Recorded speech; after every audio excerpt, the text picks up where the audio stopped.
That's because the orbit was designed to look like vegetation that we'd place on the surface, and the ground coloring was that should work now. You hear me? And the organic compound Yeah. It should come up now. Now we author much more of the data in a unified way. Thanks for letting me know. I didn't know it was down. You see blues and greens for ocean and vegetation, and brown or yellowy tones for sand and soil. We wanted to keep it as simple as I got the same set of textures. I'm not looking at them because I got the screen maxed. On the ground, I used to create the orbital look. We then assess the presence of vegetation and competition between different species on each. Gotta admit, this new tech is pretty impressive. Including variations due to species health and the current season. This creates a far more complete image and allows you to identify features, geologies, and potential points of interest all the way from space. Let's go down to the surface. Yeah, my mic's muted. I only talk when I unmute the mic, and then I mute it again, so you shouldn't be hearing doublespeak.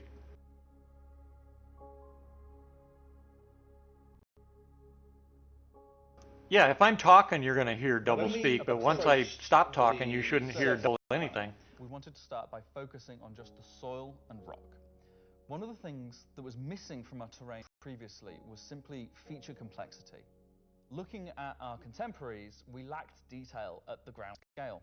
To combat this, we've added a new layer of data. If you hear double when I'm not talking, that's something on your end then, because my mic's muted after I stop talking. These are intelligently placed on top of the existing 4-kilometer terrain tiles based on slope, soil type, and other erosion data. And these medium tiles don't just create height changes, they also bring in local erosion data both of the soil. Well, I'm also broadcasting in surround 1.1, so that's probably helping. Terrain detail of scale and allows us to create far more unique locations across the planet. So now that we've nailed the surface, let's have a look at adding some rocks. We've now got two major contributors to the rock content of our planets. Firstly, long desired feature, cliffs. We are adding large scale, varied detail to all our cliffs based on the geology at a given location. This adds an exciting new dimension to steep slopes that we simply couldn't get before. The second is a big one for you ground vehicle enthusiasts. Rocks are now found not scattered everywhere, like spilt popcorn at the cinema, but only in places you'd expect to find them, thanks to a brand new rock scattering algorithm that isn't annoying as hell. Using physical data generated for each large and medium tile, now rock distribution makes sense and has a physical basis. So if you're still crashing into them after this comes out, that's on you. The rock assets themselves have had a glow up too. We now create rock sets related to a particular geology that look like they originated from the same source. And this ties into how we'll be distributing minables in much more interesting ways too.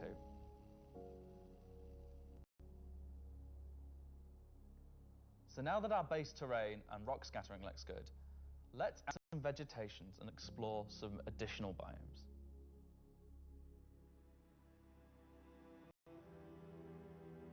Next one's forests and grasslands are full of trees. You see that new vehicle that just drove by? Formations. And they're found in all sorts of elevations, mountain valleys, open plains. Looked like a truck that's articulated is on the bottom. It drove by. And when we start to add a bit of fresh water, they begin transitioning into more wetland type biomes. And while forests are super cool, let's focus on the grassland and wetlands today. So, how are we making these look so great? Obviously, we've had grass before, but never meadows. Because until now, we haven't been able to. These changes are pretty damn good. Or effectively represented at distance. So we're stepping up our game in terms of spawning, shaping, and shading grass. With Genesis, we now leverage GPU spawning to create vast quantities of assets across all biomes, whether it be dense meadows or more complex collections of ground cover like you can see in these wetlands. We are also able to fit our grass tiles to the ground by conforming them to the unique terrain underneath. Now we can finally cover complex terrain shapes with grass and ground cover assets, and as a result they are now gravity aligned, meaning each blade is oriented as you'd expect and sticking out like before.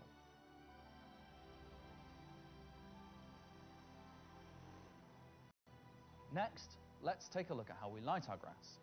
Now, as in real life, the shading of a grass blade, or indeed a whole field of grass, is lit very differently to... Yeah, but I want to see some game mechanics, not just eye candy. Meadows of grass far more like fur or hair. And this, if you think about it, makes sense. At a distance, a field of grass is far more like a carpet or cloth than a flat surface. This improves how our grass looks. Yeah, that does make a big difference. Nicely into how we're solving the distant representation of grass. So, let's talk about the distance problem. One of our biggest achievements with Genesis is allowing us to build beautiful biomes out of flora and geology assets like a building set. Can I say Lego? No. Too late. But in the past, this broke down very quickly when objects simply disappeared when viewing the same biome from 10, 20, 100 kilometers away. Because we don't hide planetary transitions and allow you to view complex regions from very large distances, there are almost oh wow, that view is, that shows the difference. How can we afford to evaluate complex spawning logic at runtime for the entire swathes of the planet? Enter the virtual terrain. Virtual terrain, or VT for short, is how we now cache and represent our terrain at varying scales. This has been the enabler for all of the lovely advances in terrain complexity and asset spawning we've shown so far. And it's also how we now evaluate and represent vegetation from a distance. When creating the VT for each part of the terrain, we assess if vegetation has covered the ground, and if so, what shading should be applied. For all of our biomes, we're now able to use the same shading model for the distant representation as the close-up asset, whether that's our lovely rolling hills, some more dramatic rockscapes, those muggy wetlands, or even our festering swamps. I'll tell you what, SIG needs to make sure they keep this guy. Biomes and stuff has been awesome for years, and it just gets better and better and better. Now spring into existence from the planetary data. This biome combines all of the elements from the other biomes we've shown you today, from water interaction, denser spawning, unique ground coverage, and I think it creates something really unique.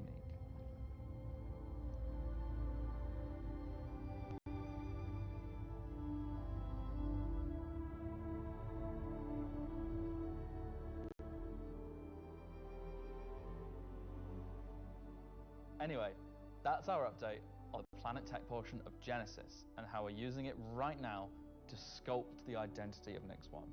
And I hope you're as excited as we are to explore this and everything we haven't shared yet next year. As you can see, Genesis is now inspiring everyone here to create planets of the quality and believability we've always strived for. A meeting of technology and art that I truly believe will set our worlds apart from anything we've done before. And with that said, let's move on to a little travel between systems, literally.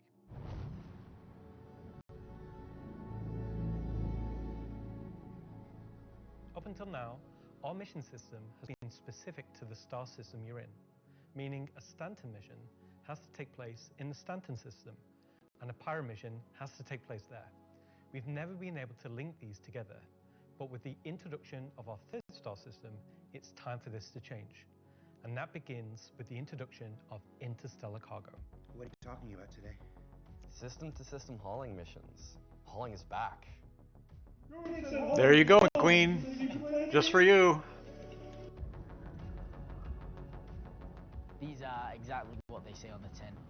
Missions where you're going to start in, say, Stanton and end in Nix, taking various volumes of cargo between the stations.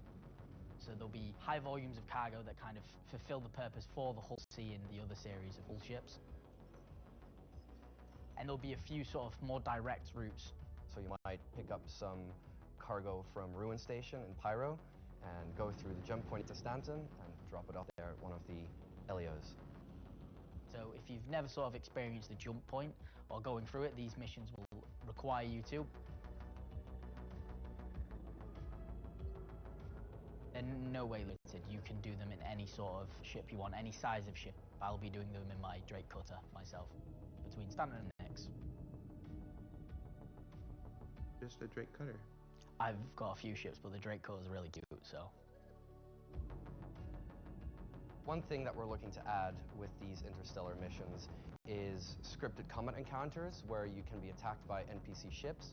Maybe the mission giver has tipped off some pirates who are looking to get a hold of that cargo, as well as express missions, which means the deadline timers that you're used to in the regular hauling missions might get really tight and you've got to learn to be very fast. All of the love and care that has gone into hauling missions so far, with the logistical network and making sure they make sense within the themes of the systems, just as much love has gone into the interstellar missions we're making now.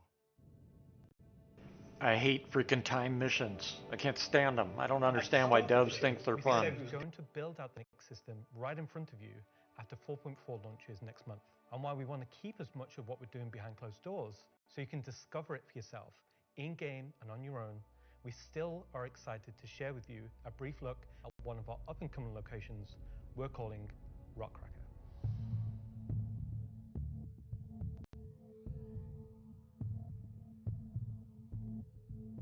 Okay, so Rockcracker, Jared, is our internal name. Rockcracker is where you have to crack a rock. It's a big rock. You want more? So way out into the Kiga Belt, you'll find these old QV breaker stations.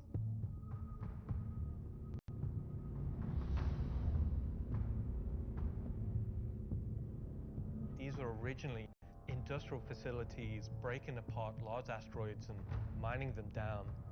But since they've been mothballed and been left abandoned. So you're going to have to find your way inside and thinking about how do we bring this facility back to life. It's not just about flipping a switch. As you bring these stations back to life, you'll be lighting the beacon and calling attention to these long forgotten places.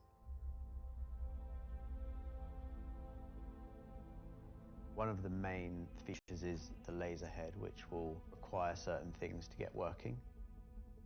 It's up to you and your friends to find how to get in. There'll be a variety of options. Whether you're discovering the bowels of the station and mining your way through long forgotten tunnels, or you're going through the main laser entrance. Now as you're traversing through the facility, here we go again. Old engine room. Now, there may be ways to bring the facility back to life, kickstart the engines, and bring power to different parts of the facility. Maybe eventually bringing the laser back online and cracking some rocks. The secondary gameplay loop is FPS combat. You're not there by yourself. There may be squatters and outlaws in these stations trying to stop you from what you want to do.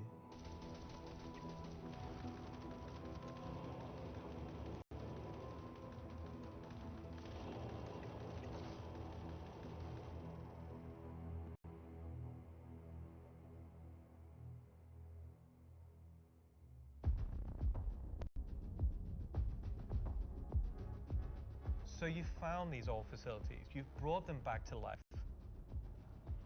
You've systematically brought power to various functions of the facility. You've activated the laser.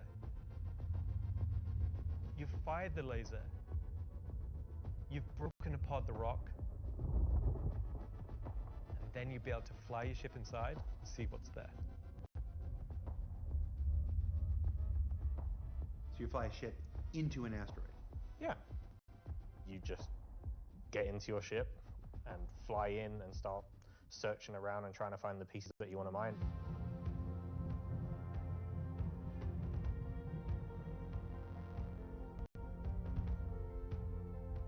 really excited about Rockcracker because it's a sandbox activity. You can kind of go to these whenever you want to. This content is for players who enjoy mining, who enjoy exploration, investigation, and don't mind a little bit of FPS content while they're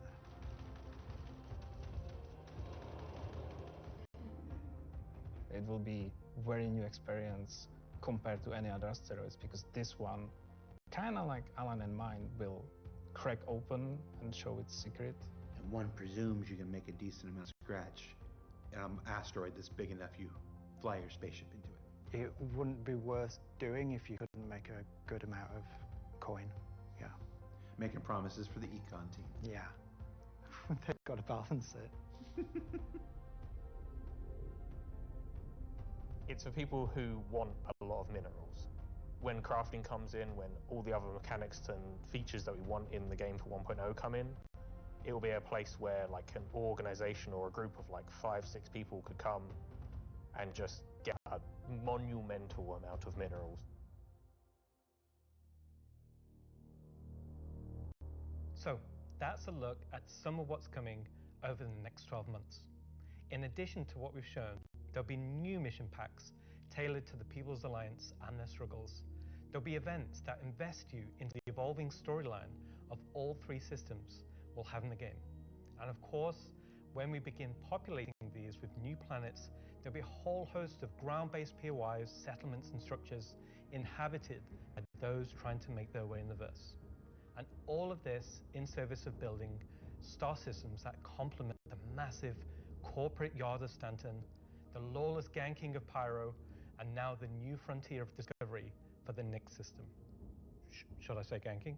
You already did.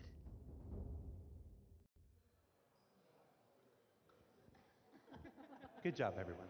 So yeah, a whole lot to take in there. Interstellar hauling is the beginning of a massive expansion to the mission system that'll let us connect these 3 star systems like never before. What else we got? Rockcracker. Rockcracker is just one of the next operations that'll be coming to the Nyx system in the first half of next year, where you're going to fly into an asteroid and do that thing that miners love more than anything else. Complain about PvPers getting in their way. No, I'm being told it's mining. It's mining. And of course, one of the most anticipated features coming to Star Citizen, Genesis, and what that means for the planets of Star Citizen, including the ones already in there. So let's talk to Will Hain and find out more. And I'm just remembering that Will Hain is in France at the watch party. Okay, France. Ask Slarty Bartfast over there how they're going to use Genesis to update the planets and moons of Stanton and get back to me, all right? And see if we can get some fjords. What else we got? The Citizen on Digital Goodies Pack. That's a hard thing to say. That went up for sale a couple weeks ago and has a whole bunch of mysterious items in it, and that's where I can tell you now that almost all of them are tied to the Nyx system in one way or another. So let's find out what's actually in there. There's a gunship flight suit and helmet, 2 armor sets from that mysterious faction causing a ruckus with the Van Duel, and an Intersect BDU sweater and outfit, a couple of crazy weapons that I'm certain we're going to learn about in just a few minutes, some slick Levski swag, and finally, to celebrate the long-awaited addition of the Van Duel to Star Citizen, a cool Van Duel knife and adorable plushie, which I swear to love and squeeze and cherish forever. So yeah, it's a pretty solid haul for this year's Digital Goodies Pack, which you can still pick up right now on the RSI store. So now, let's go ahead and transition into our next segment. Much of what you see in the show today has been the culmination of a lot of people's work in... What's up? All right, I had a dream about like this once. Yeah. Okay, so against everyone's better judgment, the thing has finally happened. Can I help you? How you think the show's going? Good. We're getting the Nyx star system and the Van Duel are coming. Kind of been a lot of Nyx, right? Well, yeah, but it's a major milestone. It deserves a major showcase celebrating everybody's hard work and... You got more, right? Well, yeah, there's spaceships coming out. Cool. Wow, it's like they only scanned the original community portion of me. If pictures steal your soul, imagine what face scanning in PCAP does. Well, this has been super cringe. So I'm gonna head out. Mm-hmm. Bye. Oh, regular Citizen Con is still better. You should have done that. Of course. Thank you. Part of me that isn't a soulless marketing puppet. All right. No. Let's just go to some spaceships, shall we?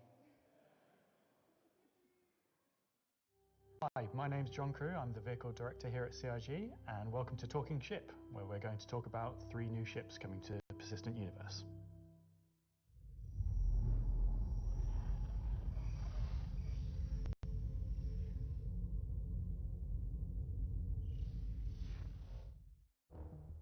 The last year has been pretty hectic in terms of vehicle deliveries. I think we've delivered the most we've ever done in a 12-month period, and we've covered all the way from tiny little snubs all the way up to capital ships. We've kind of filled out a few little gaps. We've introduced some new ships by some old manufacturers. We had the Polaris come out, and obviously people have enjoyed playing with that. We snuck the Idris in without none of you expecting it for a while, and it's been a busy year. It's nice to start revisit some of the older catalogue and some of the bigger ships again. I think my favourite ship from the last year is a tie between the Wolf and the Golem. Favourite ship in the last year? Probably the Wolf. I feel like it's the obvious one. I'm trying to think of something else. I really like the Wolf. Everyone's mentioning the Wolf. The Wolf's everyone's favourite.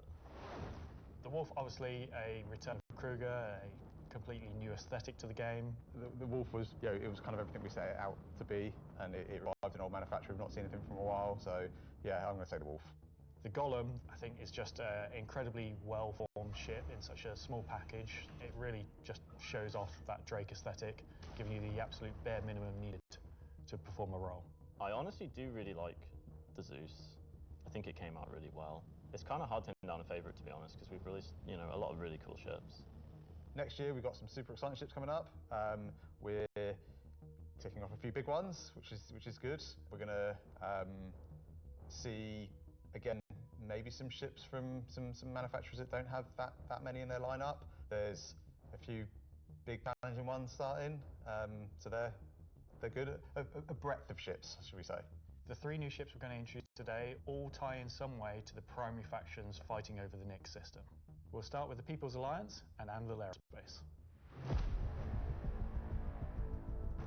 Anvil is a very military-based brand. It's been a brand that's in Star Citizen for a long time, fighting for lots of military contracts and lore, often up against Aegis, and to the point it actually beat Aegis in the past. You will be familiar with a lot of their ships' designs, such as the Hornet and Lightning. Earlier this year we introduced the Anvil Asgard, based on the Valkyrie chassis, which is an extremely popular offering. And this year we're bringing the concept ship we introduced last year, the Anvil Paladin, to life. The Paladin is a gunship from Anvil Aerospace, designed to support ground operations. The gunship is a ship that's designed to stay in a sustained firefight while dealing a lot of damage, also taking damage. We don't have a lot of gunships in the game, the true dedicated gunships. They are quite a tricky archetype to control in game without being too powerful. It's designed with a lot of firepower and high armor and health, but very low maneuverability. It's multi-crew, it's just built purely for battle. It's got lots of armor, lots of guns, big guns. It's got a very similar squat kind of form to the Valkyrie. It kind of reminds me of, I guess, like a pit bull. Obviously a very menacing silhouette. It looks quite forward-weighted in its stance. It feels like it's coming towards you even when it's just sat still, and I think that's something that helps with it feeling intimidating. If we swing round, following the ship round clockwise, what you'll then see is the first of the side turrets. If you notice the canopy, you'll see that there's a fairly thick space between where the glass is and the hull exterior. That's because it has deployable armour, which can come out and give you a little bit more cover while you're actually attacking the target head on. It's got these really nice kind of dual-connected wings with the turrets out on the sides, just to try and give as much kind of range for those turrets as we can get. Which is controlled by one of the 2 remote stations underneath the bridge. If we come around to the rear, you'll see a rail. Now that rail mounts the main turret of the ship, which is controlled by the co-pilot. So you've got full 360 coverage underneath, full 360 coverage on top with it, and then the side turrets also have 360 coverage that way around and 180 out sideways. So really you have, between the turrets, pretty much 360 coverage in all directions. One of the unique things about the Paladin is all the turrets are remote and all the crew are located in this one central 2-story room. A lot of our other gunships, the crew gets scattered across the ship, but With the Paladin, you're all sat together with a nice, cool experience, so you can really feel like you're playing as a group. You've got the pilot, co-pilot up top, and you've got the gunners underneath, and I think that helps with the intention of what the ship does, because you've got this really nice kind of like gunner viewpoint down, giving this lower coverage. We added a glass floor just to keep the two connected. I think that really helps with the feeling that you're all working together and communicating. That said, if you don't have the ability to fully crew a Paladin, you can still fly it and engage in combat solo. Obviously not as good as if you have a full crew, but you can't always guarantee your friends are going to be online. As a solo ship, it's pretty capable of doing a variety of missions within Star Citizen. So if you want to run this ship solo, you can take on combat missions that, say, other heavy fighters like the Scorpius or other ships such as the Drake Cutlass could do. Coming aboard the Paladin, you enter into this sort of armory, ready room area. You have a variety of suit lockers and weapon racks in this room. Everything's very militaristic, stripped back, simple. It's a very functional space, but you'll find everything you need in there. One of the improvements from the original concept is we've added a small dedicated cargo bay area, allowing you to store actual SCU crates. Forward of that is the route to the lower gunners, and then upstairs you have the bridge area, and then off that central area you have the dual living quarters, one on the left, one on the right, and then at the rear you have the main sort of engineering area where the majority of the components are. Also within the upper traversal area you also have a little breakout area with seating, food machine, toilets, etc. I think it's a very cool looking ship. I think we did a really nice job of taking what was there in the concept and adding an extra level of detail and trying to kind of push things forward. I think it hits the nail in terms of a really solid military ship. It's really complementary to some of the other ships in the Anvil lineup, so something like the Valkyrie where you've got this big drop ship. You know, the Paladin's there just to make sure it's safe, make sure no one messes with you, and just basically scare people away. The thing I like most, I think, about the Paladin is that it's very clearly got a crew of 4, and they all kind of work and operate under the same conditions. You know, the pilot, co-pilot, and the 2 gunners, they're basically all equal on the ship. There's one toilet, everyone's got the same style of bunk. When they're at work, everyone's at the front of the ship together. It's really odd to me that you call that, you like that there's one toilet for 4 people. Well, you know, it's you all work together. You're all equal at work. You're The toilet seat never gets cold. Toilet seat never gets cold. Yeah. So that's the Anvil Paladin. Whilst originally a military-built craft, it's the perfect ship for folks on the frontier trying to defend against threats. And talking of threats, let's move to our next ship, a replica from Hesperia.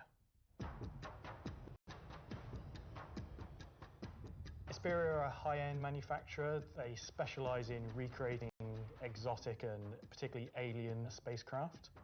Effectively what they're doing is they're remanufacturing them, making them a little bit more suitable for kind of human flight. And the latest offering from Hesperia is the Vandal Stinger. The Vandal are big, scary space aliens. They're like 7-foot-tall, evil war race that sort of take over, steal technology, absorb it, fuse it all together into their own needs. They are the relatively nasty aliens that you sometimes hear about and haven't seen much of yet. They also make really cool spaceships. The Stinger as a Vandal heavy fighter was reserved for their higher tier sort of ace pilots or high-ranking members within their clans. The Stinger is a competitor to something like the FA or I guess the Scorpius. It packs a lot of firepower in quite a large frame, so it's a very, very tanky spacecraft. The firepower is almost unrivaled in terms of just both the number and the size of them. So it's there for players who don't want agility. They don't want to be in and out quickly. They want to be there brawling with big guns and taking all the hits. One thing Hesperia have done differently with the Stinger is they have done away with the majority of the bespoke weapons. They heard everyone's complaints about the glaive and blade and have stripped off the original Vandal weapons to allow customization for standard human weapons. With the exception of the single-size 5-gun. Because it was too well integrated into the hull, even for Hesperia to remove. All the additional weapons are generic mounts, so they can be swapped with any of the existing lineup that we have in the game. By doing this, it provides greater flexibility to the end user, and this is something Exterior wanted for the civilian market. For that one bespoke weapon, the size 5 plasma cannon, functionally it is the same as the existing size 5 plasma cannons on the Scythe and Glaive, but it is a sort of Gen 2 model and wraps it in a different aesthetic compared to those models. You'll see they're very much older Vandal styling. This is much newer Vandal styling, but underneath it is the same weapon that people have used for years. Herm, who are you talking to? On the PU was to take the Stinger from the Squadron team and prepare it for life in the PU. Herm, who are you talking to? Take, this really well-established art style and, add extra details where needed. So the exterior is a real blend of these kind of hard surface, kind of rare alloyed kind of wings, and then underneath this real kind of organic structure that kind of webs all of the ship together. It connects. Herm, can you hear me? And pulls the whole ship together. Herm. It's very different from the Vandal ships that are currently in the PU. If you take, for example, the way the cockpits are constructed.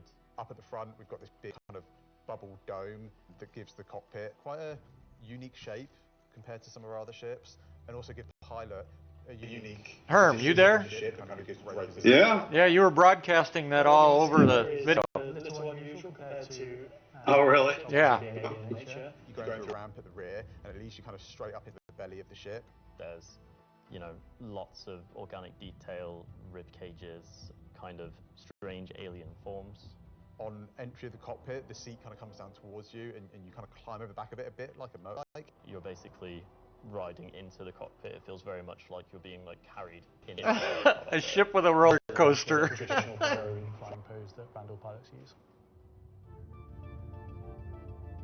Happy with the Stinger. I think the team done a really good job of making something that feels different. It feels alien, but it suits our lineup of ships, it suits our universe. I think the guys did a really good job of respecting the direction and vision from the original Stinger and Vandal ships in Squadron.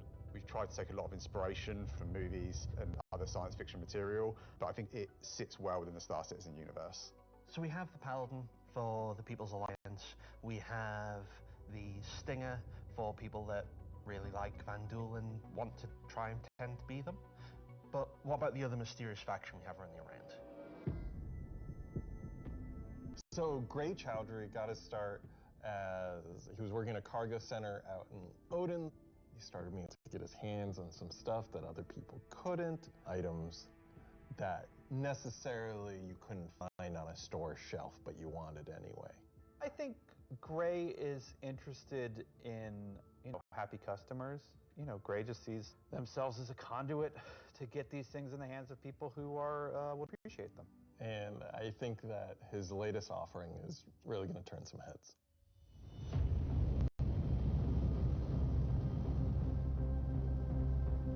So the Shiv, well, we don't really know what it is, to be fair. It's what happens when someone who is a genius at aeronautics and ship assembly is given free rein to whatever they want.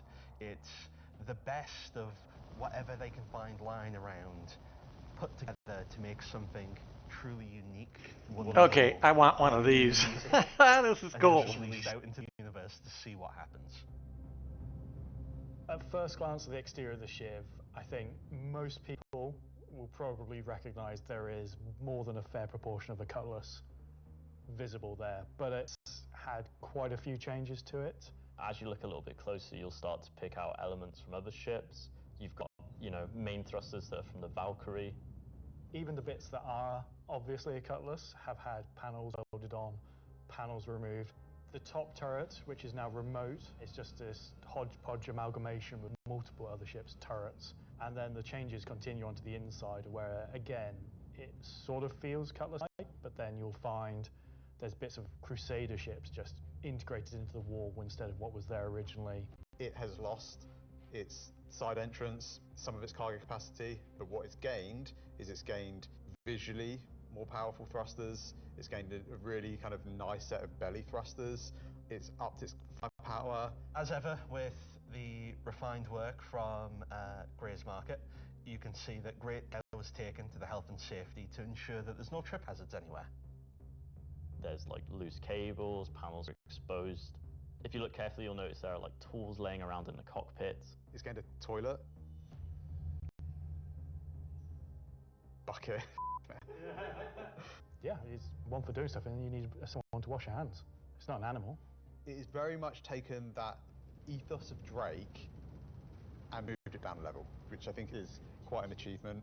Just look at this thing. How do you even begin to describe the madness that created this? It's the Shiv. I want one. This is something new and different for Star Citizen. Where did it come from? I'm not going to answer that. Just Nope. nothing. Just No comment. Gray goes to places and talks to people. I mean, you know, there are just many ways to find these things that, you know, I mean, are they legitimate, you know, manufacturers? No. Are they operating on the right side of the law? Maybe not, but, you know, money's money. Does Gray have a motto, an ethos to live by? It probably comes down to, don't ask where I got it. Don't ask how we got it. Don't worry about it. Just ask if you want it. I think the Shiv is for someone that is looking for something a bit different, a bit away from the norm, that just wants something that's unique. It's definitely for people who like a rustic aesthetic. It's a fun ship, but it's also really strong, to be honest, and it's absolutely a statement. I'm happy with the 3 ship offerings. They are obviously very combat heavy. There's something we wouldn't normally release all at once, but honestly, all of them are a different statement and they're all cool. As always, super excited to release these ships into the game and just see how players react and play with them. It's always fun to see the quirks and the shenanigans that people get up to. So that's Talking Ship for another year. So.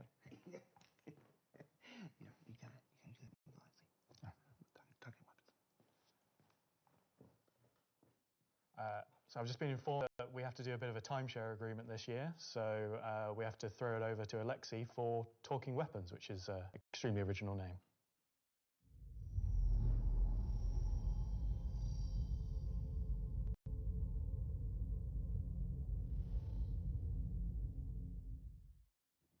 I'm talking about the new edition that come out in October. The non-weapons are essentially the weapons that does not have a manufacturer, the weapons that you can think of that were made by space pirates. Gray sells whatever he can sell. Sometimes he gets his hands on some weapons that come from unknown origins. He will sell things that no company in their right mind would ever make. These are the most kind of like scrappy and taped together and the most kind of like pyro-ish weapons that you can think of. Right now we're releasing 3 new weapons. Rocket launcher, the LMG, and the long-awaited Space AK. I think this is the one that not only is the most in demand, but I've been politely badgered about the most. It's a fun rifle that basically fires energy and ballistic in sequence. So your first shot will be your ballistic, your second shot will be the energy. You'll see on the top of the art, there is a bolt that cycles the rounds, and that goes off with the ballistic shot, but it does not go off with the energy shot. And that is just like a really fun way of making a weapon work in kind of like scrappy, glued together kind of aesthetic. The LMG, this thing is a really fun, slow-firing, hard-hitting beast. It will bring the 50 cal, and the only other weapons that have this right now in the verse are the Bearing sniper rifle and the Coda. Honestly, if you even get hit by one, you just instant tier 1 injury, back to medical. Are you even trying anymore? You know Okay, what? I'm liking the weapons. Really complicated, fancy guns, and some people just want, I want a slow-firing rifle. Give me a scrap-together box that fires the biggest thing you can possibly find. We don't have a... I want that machine gun. ...of this caliber. It will be 3 grenades straight together that you pull into the tube and fire towards your enemies. The cool part about it will have an arming distance, so you will not be able to just point it towards an enemy. It's also going to have a lot of spread. So essentially, you have to get very close with your launcher to be able to blow up ships with a single payload in it. You can't actually aim with the apparatus because you've got the tube on your shoulder. And you try aim it, you'd have to physically put the tube in your head. So we were like, oh, we can't have an aim apparatus for this. And then we realized, like, it's in the spirit of being a tube that you can't use the aiming apparatus, and you just kind of like, all right, I think that's the middle of the screen, I'm going to hit it. It's in the spirit of being a tube.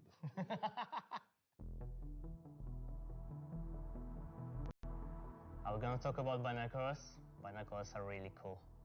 We don't have anything like this in the verse, and I think it will be really convenient to use something that's dedicated to look for the things, especially far away, instead of using your sniper scope, for example. Will the binoculars have glint? I'm not aware of this one. Probably not, because binoculars are not something that you need to be aware of. It's really funny because obviously, due to glint gate, as you know, I beautifully internally call it, basically there was a lot of community feedback basically saying like, oh, I really like spotting people. I really like playing a spotter. And essentially I was like, oh, this community wants to be able to spot people from distances. And what can we make gadget-wise that doesn't require new features? And it was like, binoculars. And I prototyped a thing which essentially was just a scope in a hand, and it worked. So we've got some really cool binoculars coming that allow you to spot people from distances. And how much damage do the binoculars do? Depends on how you throw them.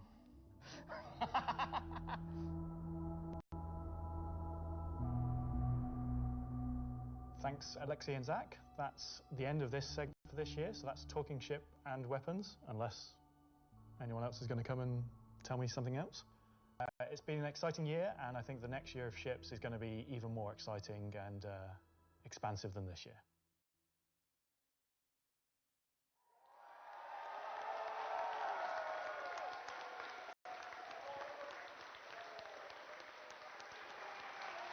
Well, well, well. That is an eclectic bunch of combat ships for the verse, and they're all available right now up on the robertsspaceindustries.com store. Also, any minute now, there's going to be a PTU drop that includes all three, so you can fly them now ahead of their release next week when Alpha 432 goes live. 3 combat ships. I wonder if they'll have any additional uses coming up later in the show. That's a hint. All right, what else can I shill? Oh, there's merch. We've got these cool new Levski desk mat things. These are always popular. There's some Levski metal posters on the store, and of course, love them or hate them, but you can't avoid them. There's this cool new Wickelow's Emporium t-shirt. Yeah. There's also a page published earlier today with a bunch of links to offerings from our third-party partners, from eye trackers to gaming chairs to voice packs to spaceship models from new partners like Planet Ring and Pigeon Spaceport and more. You can find all of that on the RSI website as well. And what else can I show? Oh, for those of you who are at watch parties, where is it? Challenge coins. Who doesn't love challenge coins? There's these lovely Levski-themed challenge coins if you're attending one of the 9 official watch parties around the world. There's also a digital one of these in the goodies pack, so you check those out. Don't leave today without getting your Levski challenge coin. All right, what else can I shill? Now I'm kind of tired of shilling. All right, let's find out some more about where we are. Simon, can we move? Can we do? Oh, yeah, look at that. Okay, here we go. Pardon me. Here we go. Excuse me. Hi, how you doing? Hey, that was my best angle. Hey, I gotta be careful. Last year I took 3 steps and tore a muscle. All right, so this is the 9th floor of CIG Manchester's Manchester office. That's you. This is the room where we have lunch every day, and if you get here early enough, croissants, if the weapons team hasn't stolen all of them. Over here, we got some cool mannequins representing different aspects of the game. You got the ever-present, Hurston security armor over here. That's really cool. You got your Dusters armor right here. You got this guy from a game that we're not talking about today. The Marine armor, yeah, it's all pretty cool. And then when you come over here, got a nice little recreation area. There's some sim pits over there for people who need to test that kind of stuff. We got this cool Krigeri Bengal carrier. Come over here, shoot it. Go down the nose here. Watch this. Very cool. I'm gonna go over here. Can you see me? Hi, Mom. All right. So yeah, and what are you doing, Richard Towler? All right. I thought John went to Washington, D.C. Let's see, what else we got? We got cool Voyager bar here. This is where we get all kinds of breakfast goodies, coffee, stuff like that. Hey, who remembers the big coffee controversy of 2016, where everybody took to Reddit and pondered the question, do devs deserve coffee? I do. You want to see what next year's big controversy is? Check this out. I'm going to come over here. Do devs deserve coffee? Welcome to the Stargarita machine. Yeah. Do devs deserve frozen deliciousness? I don't know. Go to Reddit and let us know. All right, let's see. Let's go over here. Competition. Oh, competition winners. We have the list of competition winners. Can we put that on the screen? Yeah, sorry, competition winners. Remember the competition for the CitizenCon winners? The people made the videos, and we gave them a Kruger L21 Wolf. We actually have the names. They're behind me. Look.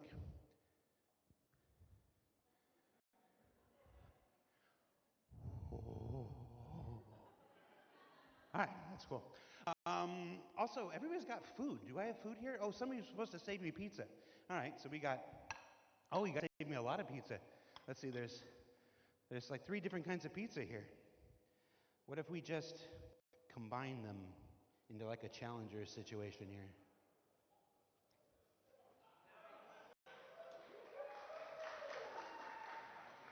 That's a CitizenCon throwback if you're not familiar with. So I have now crafted my own pizza experience. And that is a terrible segue into our next segment. Gemma, Gemma, are you there? Yes, Jarvis. Can we fire up the FPS crafting segment while I try to chew this off camera? We sure can. Roll, BT.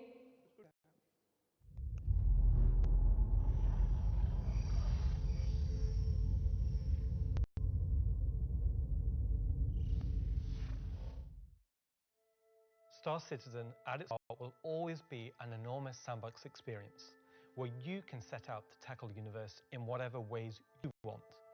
But that doesn't mean we can't shape parts of the universe here and there to better suit our needs. That goes for both you and us. Let's start this part of the show with a look at how crafting is going to change everything from resource gathering, refining, and even combat when it comes online in the next few months. The first version of crafting is going to be quite small in scale. We're going to use it as a kind of a concentrated effort to allow the players to experience the initial UI, the flow of gathering materials of different quality, and using those to craft items which are better than what they have currently in the game.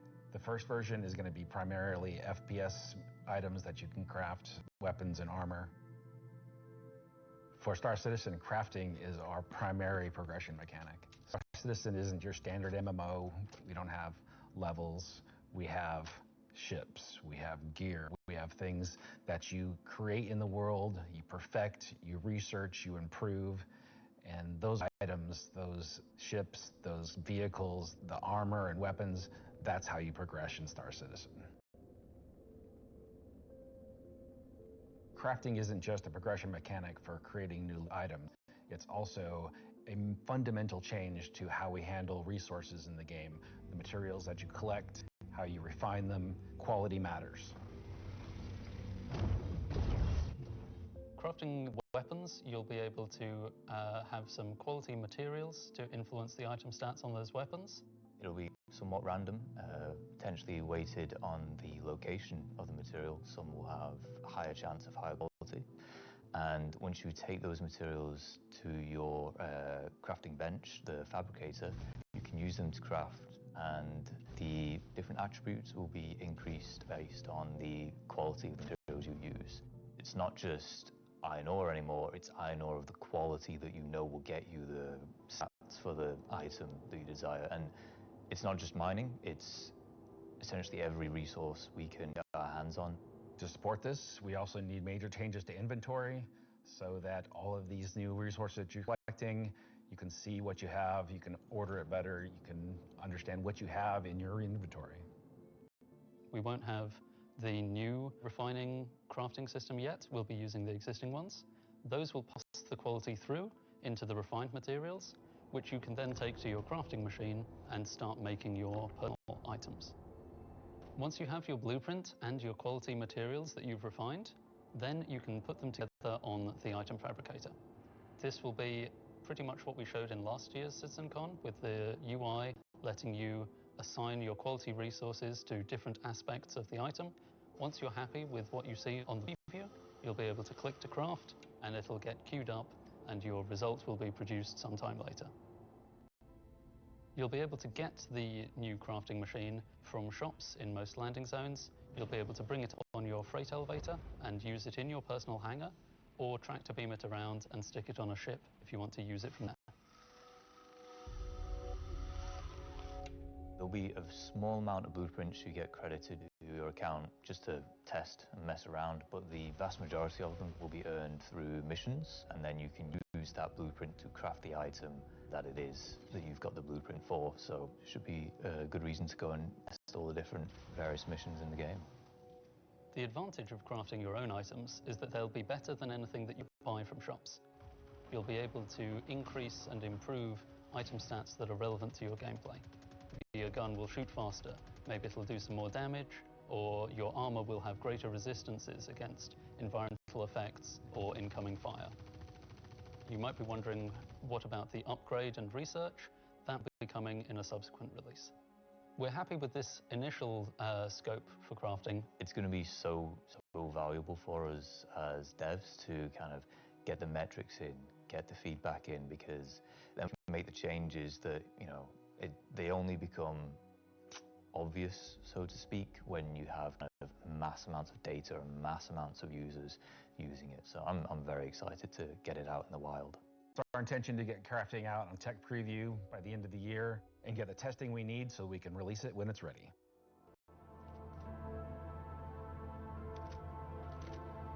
So that's one way you'll be crafting your own experiences in the Star Citizen universe. But what about us? Where do we get to hone in and craft a bespoke experience here and there, specifically tailored to individual or small group play? Well, that's where instancing comes in. And I'm going to let Benji tell you a little bit more. We're bringing instancing to Star Citizen in 2026. Why are we doing it, and how will it work? So if you've played any content in 2025 in Star Citizen, you know that most of these areas were in actual PvP zones where other players could interfere. Instancing is a means to create an environment where designers can create tailored content that's tuned to a specific group size, but it is also protected from outside interference. It's not to say that we don't love PvP. I'm a PvP guy. PvE me, bro. But like most MMOs, a good balance between a dangerous overworld and a protected instances is needed. Right now, we don't have this ability, and this is something we really need in order to give you a sense of progression that is tailored and balanced to a tunable amount of groups, so the difficulty matches the group size. There's a beginning and an end. It doesn't mean that that doesn't fit in our overworld strategy, meaning getting to the instance is dangerous, exiting the instance is dangerous, or can be interfered with others. But at least when you're playing the content, we can actually make something that's curated for one experience. So before anybody says this is only a PvE thing, this technology can also be applied to unlock curated PvP experiences that are as seamless as the PvE ones. So it's not about one thing or the other, it's really about unlocking developers' ability to create curated content. So that said, how will it work? Instancing is really an evolution over static to dynamic meshing. We want your instances to be as seamless as your instance hangars, meaning that when you take an elevator, you exit the elevator, you're inside the instance.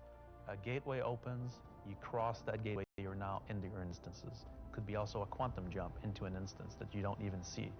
The transition is just like a dynamic mesh transition.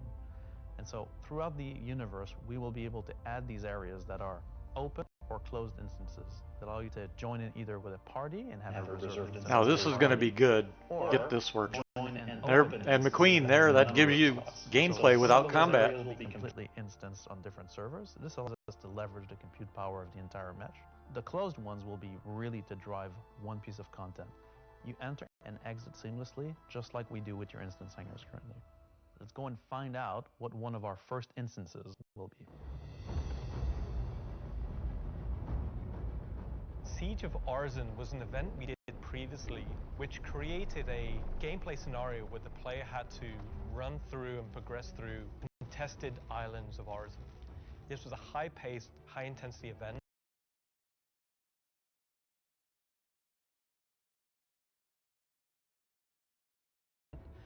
But it struggled a little bit from its technical execution. But now with the introduction of instancing, it gives an opportunity to evolve it. I have no idea what just happened. I don't know if it's their end or what. A small group to work through that activity. It is an event that I had the honor of pretty much solely designing and building all of the logic and having the stress of trying to get it working.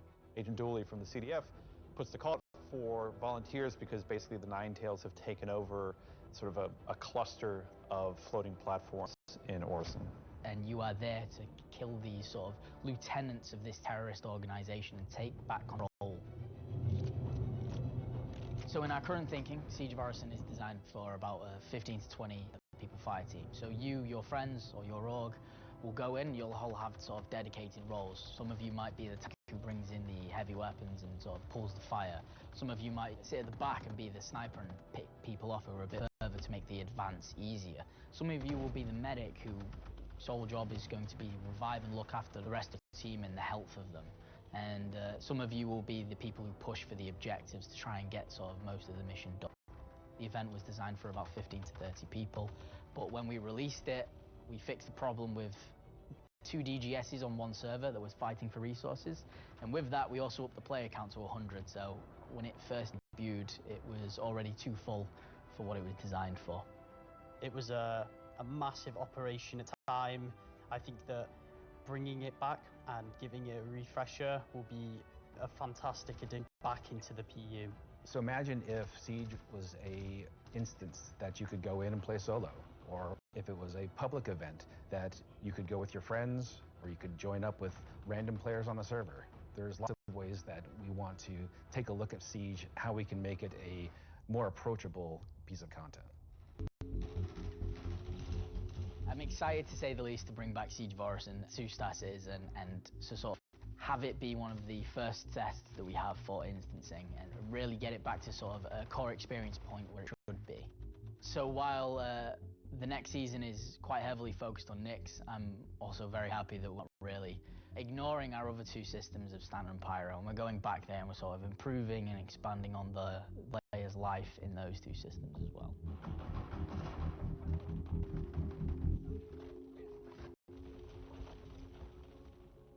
Yes, and while things like Genesis, interstellar hauling, crafting, Siege of Orison, and more will reveal next year, we'll continue to bring life into the existing universe outside of Nyx. There's still one more exciting use for instancing we're building right now.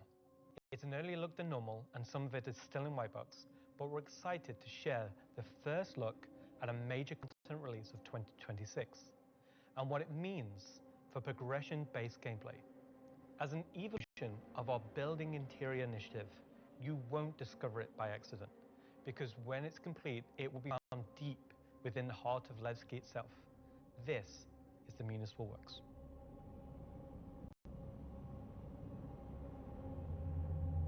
So inside the facility, you'll find huge vaporization chambers, old processing plants, industrial tunnels, and eventually into the old turbines which are still pumping heat into the old rock.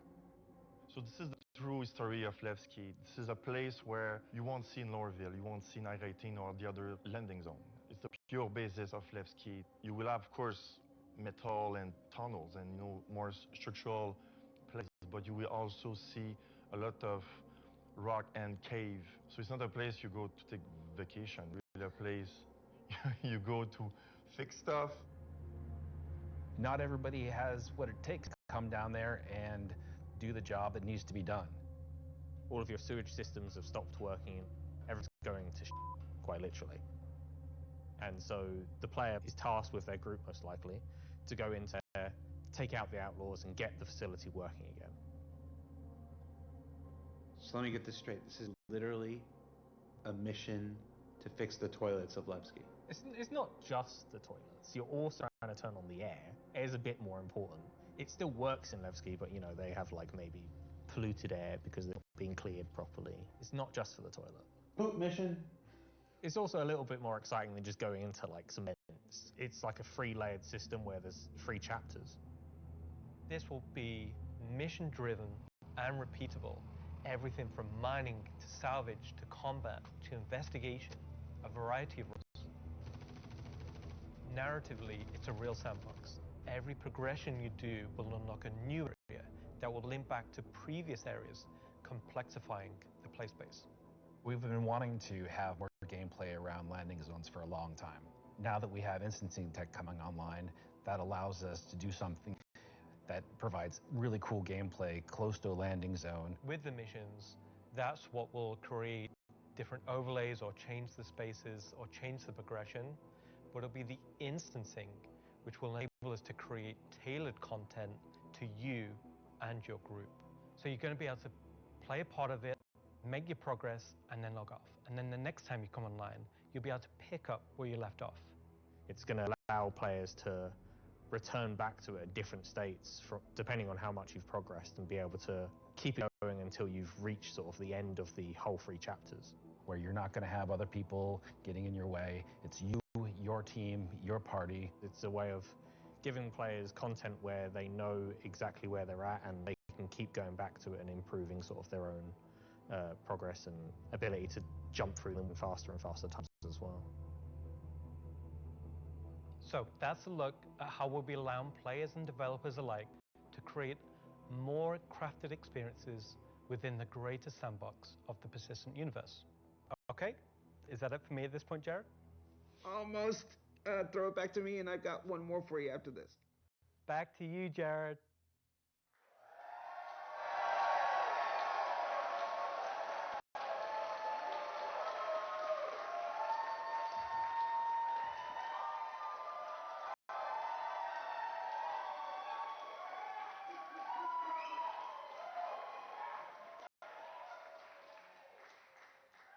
Everybody's really excited about the year ahead.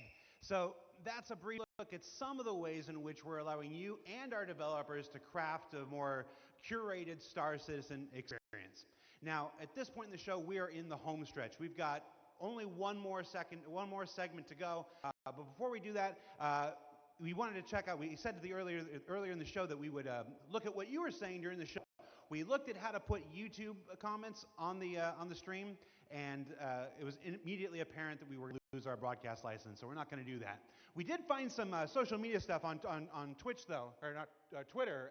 What is it called now? Let's see what this says. Let's see. We've got Welcome Back Levski from, I'm not wearing my glasses. Oh, no. Oh, time to suit up. Let's go get them, says Ubu. I really should have worn my glasses. Cue the bagpipes. That's the other game, Charlie Oscar. Let's see. Nice to see you live, Jared. Mom? Let's see. First Citizen Con after playing for almost a decade in Austin. Oh, nice. Straight out of Klesher, back to the Hex. Photos from Leicestershire. How do you say it? Is that Leicestershire? Leicester? Leicester? I've only been in the UK for 3.5 years. San Jose Bar Citizen Watch Party. Oh, somebody created a lovely Vandal mask there. Sean Tracy, can we get that in game? Just that, exactly. Just scan that, put that in game. All right, so that's a few reactions we're seeing on social media right now. Before we get to our big finale, or the thing we're going to wrap up the show with today, I did want to talk a little bit about big CitizenCon versus digital CitizenCon versus what we're doing today, which is CitizenCon Direct. Every year, CitizenCon is a monumental task for any number of people, whether that's development, marketing, the support teams, the platform teams, everybody comes together to make this thing happen and go off, hopefully without a hitch. And so far, we've been doing all right, other than some stuff in the room here. You know who you are. They had to know. But doing CitizenCon is not always the easiest thing for our developers. You might not assume this, but most game developers are not social butterflies. They tend to like to sit quietly in the dark at their computers, like little goblins, and just make digital virtual worlds like this. And then I come in all happy and like, hey, you want to be on video? And they're like, no. And I'm like, it's in your contract. And they're like, oh yeah. So we thought, we usually do it behind the scenes afterwards, but we thought we'd do a little bit of here. The folks in the editorial department put together a brief montage of some of the more candid moments from the filming of CitizenCon the last couple of weeks. So we're going to spend 2 minutes and take a look at that. Let's see what they put together. How many CitizenCons have you performed in? Performed? Just the one. Nope, my first one. One last year. 2. A few. 8 or 9? Maybe 9 or 10? Never. Man, I don't know, man. Did you like doing it? Yes, I was completely terrified. It was good. A bit stressful. The first live one, I was a mess. Weird combination of going from insane highs to insane lows. Live ones. Because? It's over. The live ones are pretty special. Pre-samp's always fun, but the live events are special, aren't they? Remember we were at that weird crack house in Ancoats? Right. I like the live ones. Oh, I love these digital ones. These are the best. Every time I've done it, it has been a digital one, and I'd like to do one on stage. Is it because you have a restraining order against you, or? Didn't know if I was going to be sick, if I was going to lose my stomach. How hard is it to keep your eyes open on stage? That's another problem with the lights.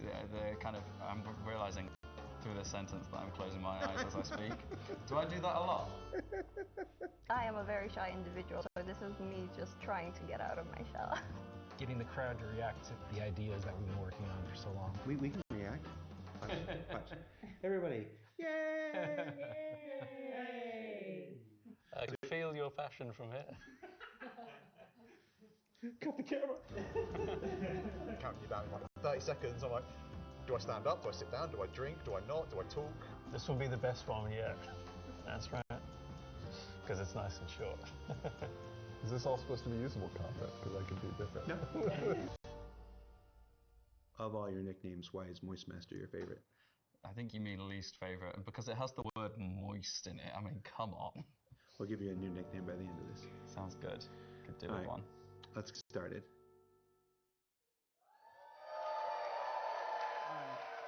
So for those of you watching at home or at the watch parties, you're like, why are we showing that?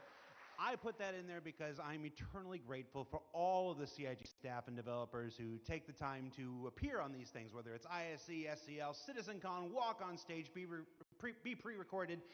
It's not the easiest thing for everybody. And on behalf of the community, if I can speak for them in this regard, I want to say thank you for participating in these things each and every year that we have them.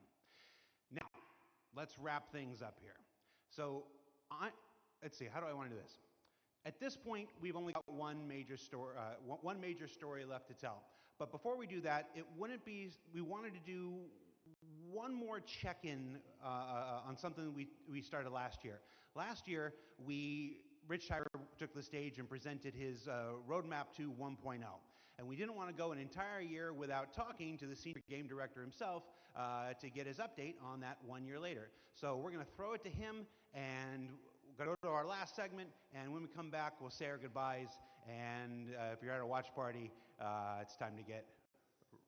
I was going to say that's not a word I can say on the camera. Let's just go. Let's just throw it back to me. Go to me from 1 week ago.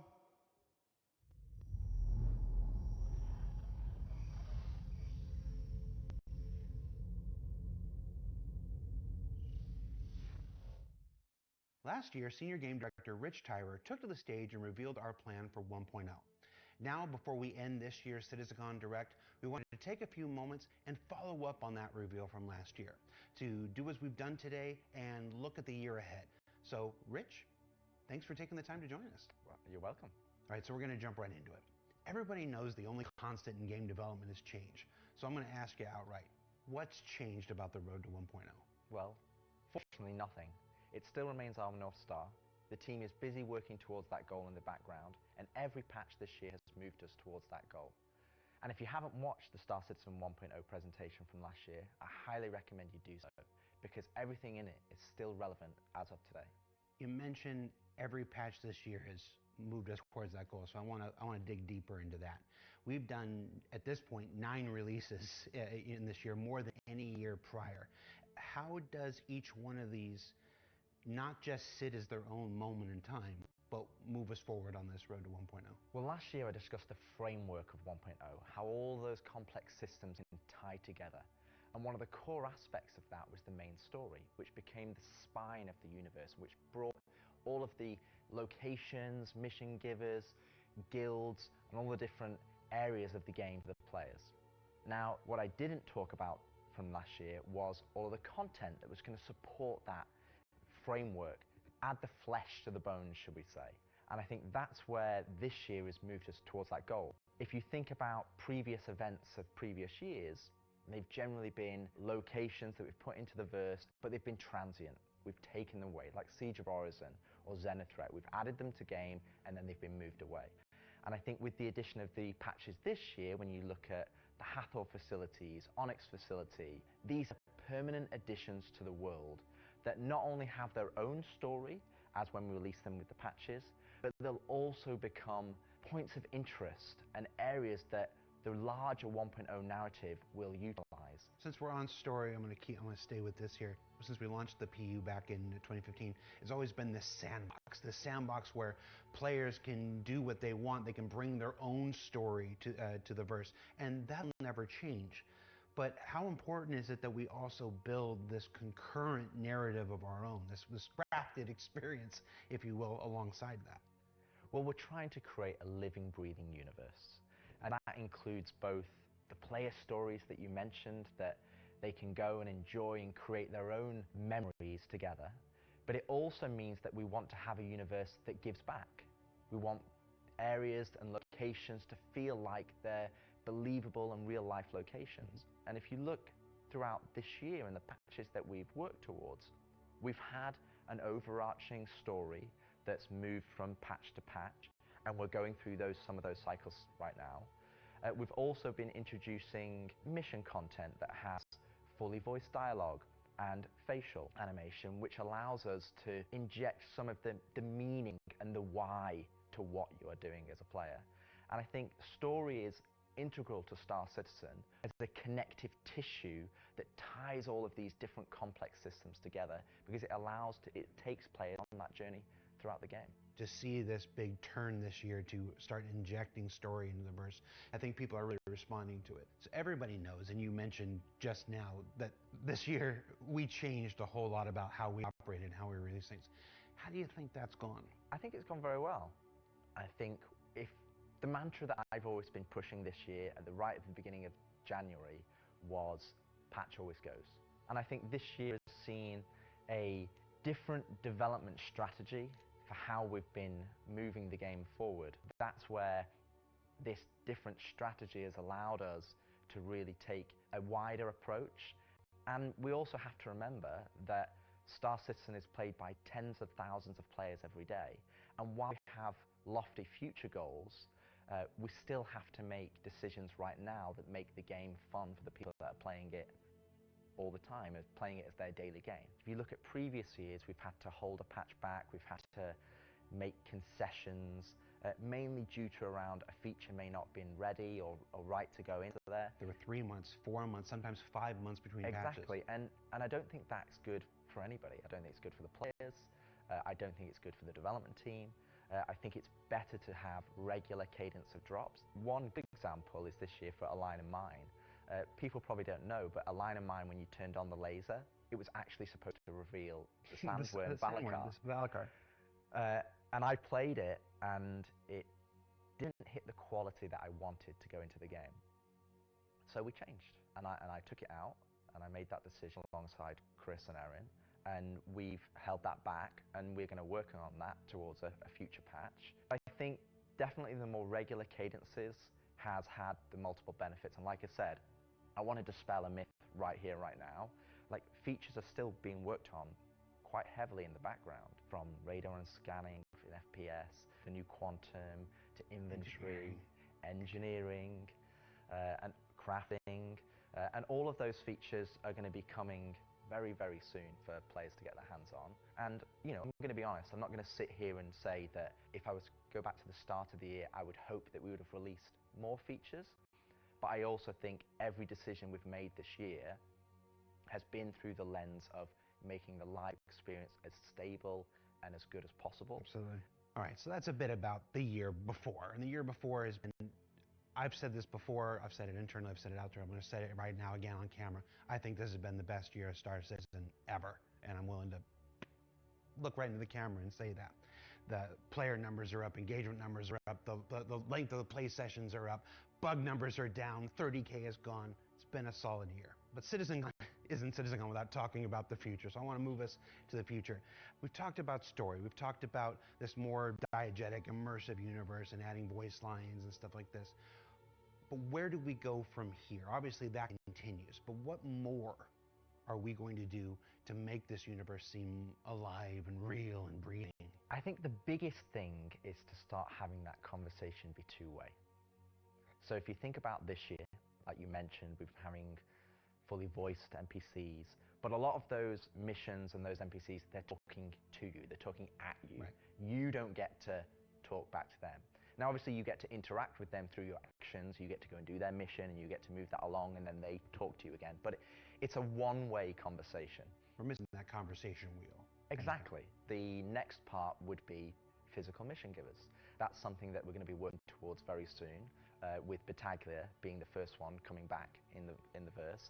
And just to be clear, we'll be bringing all the mission givers eventually back, and we want them to be an integral part of the verse and the story that players go and enjoy. We want the locations to be brought to life, and as we mentioned last year, we want to have interactive scenes that you can go and be part of. And obviously the full end goal is towards, you know, to have cinematic stories in the game, and that is what we're going to be pushing towards. Everything we do, every decision we make is through the lens of moving us closer to 1.0.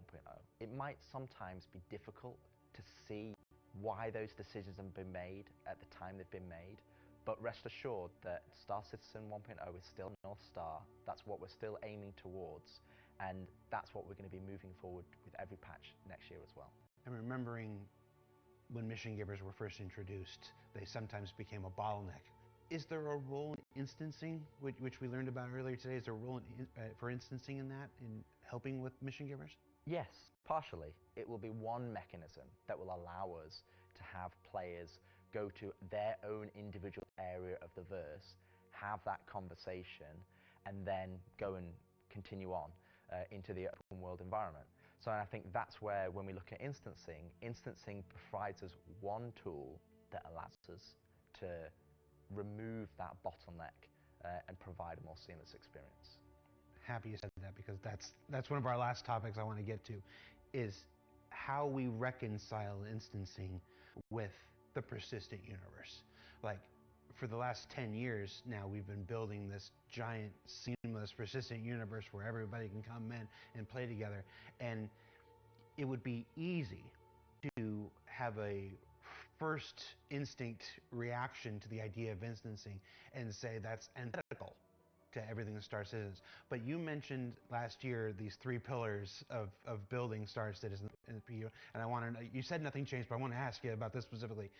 What are those three pillars again, and how does instancing fit within the greater design of Star Citizen? So the three pillars I mentioned last year were open world.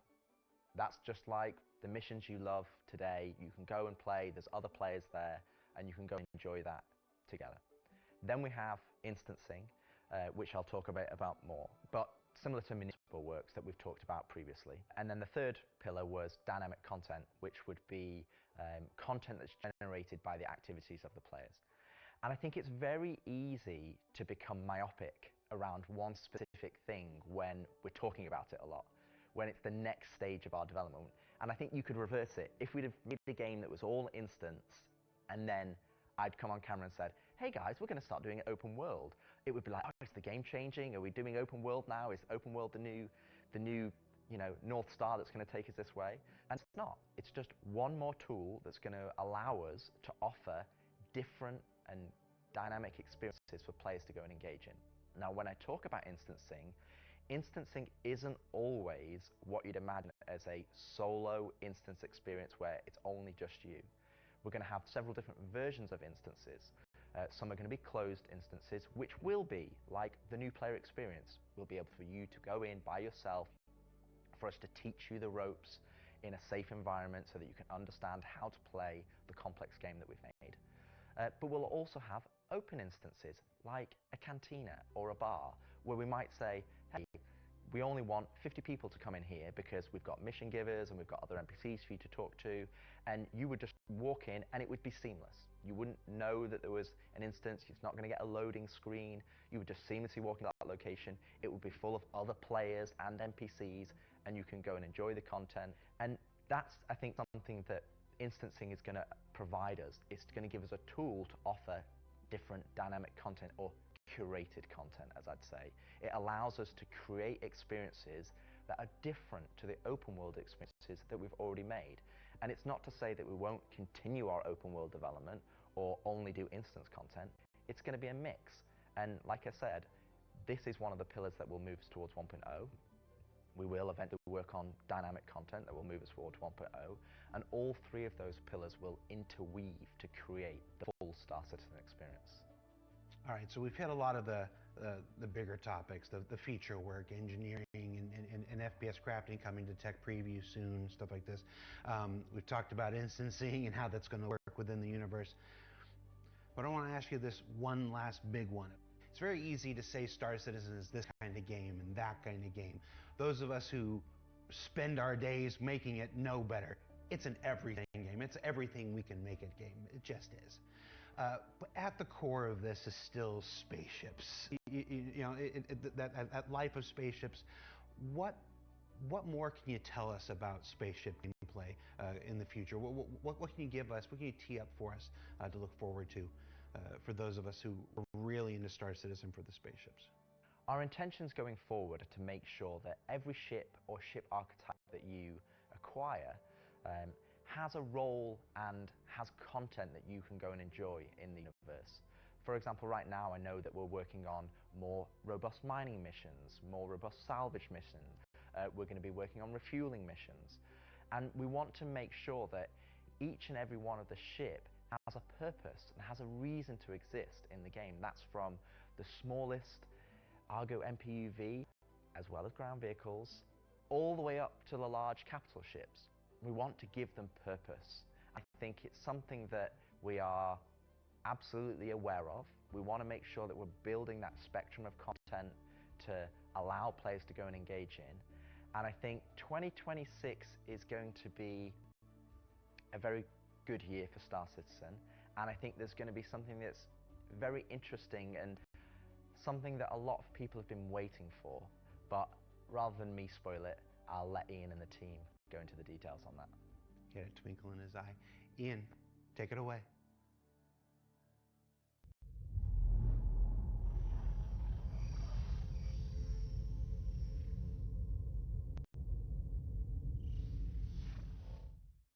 So the persistent universe has existed for over 10 years now. During that time, we've created lots of gameplay systems, we've added hundreds of locations, we've added lots of mission activities for different purposes: combat, cargo, mining, salvaging. But for combat ships, the only thing you've been able to do is fight other combat ships. In 2026, this changes. We're going to be delivering a spaceship-focused activity space which incentivizes the use of different gameplay roles. These are going to be scenarios where you're going to have to plan and strategize and create operational tactics to overcome your objective. So what you're going to see is very early. It's early in the pipeline process, and it's going to come online about mid next year. But we're really excited about the content we're creating, so we want to share with you a super early look at what we're building in a space we're calling Tactical Strike Groups.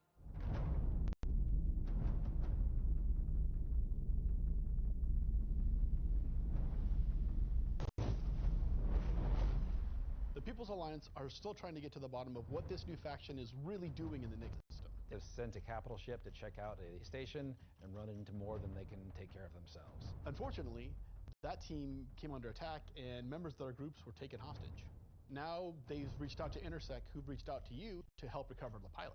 Of course, it's unwise to do this alone, so you'll need to put a team together to attack the station.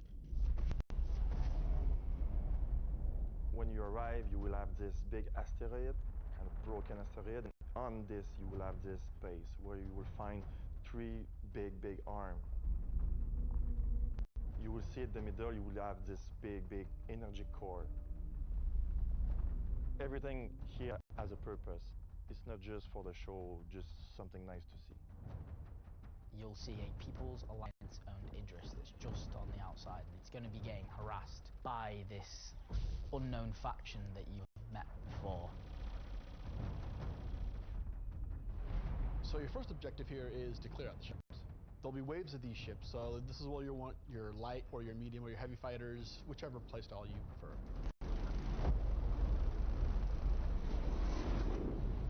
So while one part of your group is dealing with the fighters, now it's time to actually assault the station.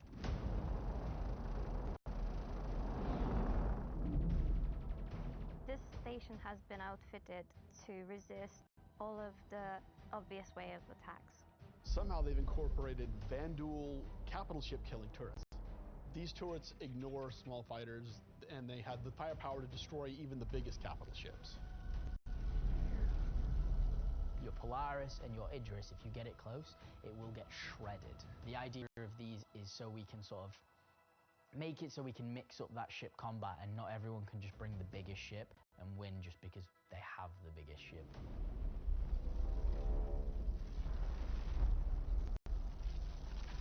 You have to send out your best pilots to navigate the superstructure and take down anything that may damage your bigger ships.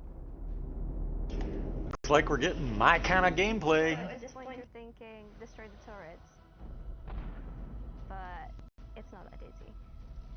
This turret has shields that you've never seen before. It won't take any kind of damage. Your missiles won't do anything, your lasers won't do anything, your ballistics won't do anything to them. But like everything, they do have a weakness. You have to cut the power to their shields. To do that, that actually brings you to your first objective, the power relays. So the exterior has a number of power relays that are holding the doors closed so that you can't get in. You have to find them, you have to target them, and you have to destroy them. But it may not be as easy as it seems. Here's our first goal. The power relays have their own shields that are resistant to energy-based attacks. We know how much you like using laser repeaters, but so do these guys. Capital ship can't get close enough because of the turrets. So ships with explosive or ballistic ordnance will be needed here. That's torpedo ships like your Retaliator or Gladiator, or even another fighter with ballistics loadout. That's going to take you a while.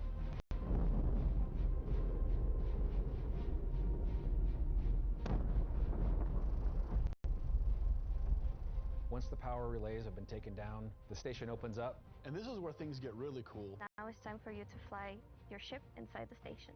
Yeah, you, in your ship, fly into the superstructure of this station. How cool is that? I feel like this is a proud dad moment. Thank you, Jared. We're just going to call it what it is. It's a trench run. Trench run.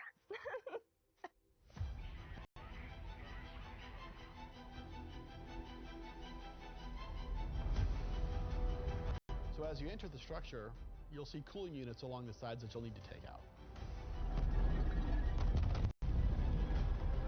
There's 3 arms to the station that have these trenches. You'll fly into one, and then there'll be a core in the center, and then you'll move out another trench. You're either going to do it multiple times, or you need to bring friends. At this point, the core is still protected, so these are essentially strafing routes.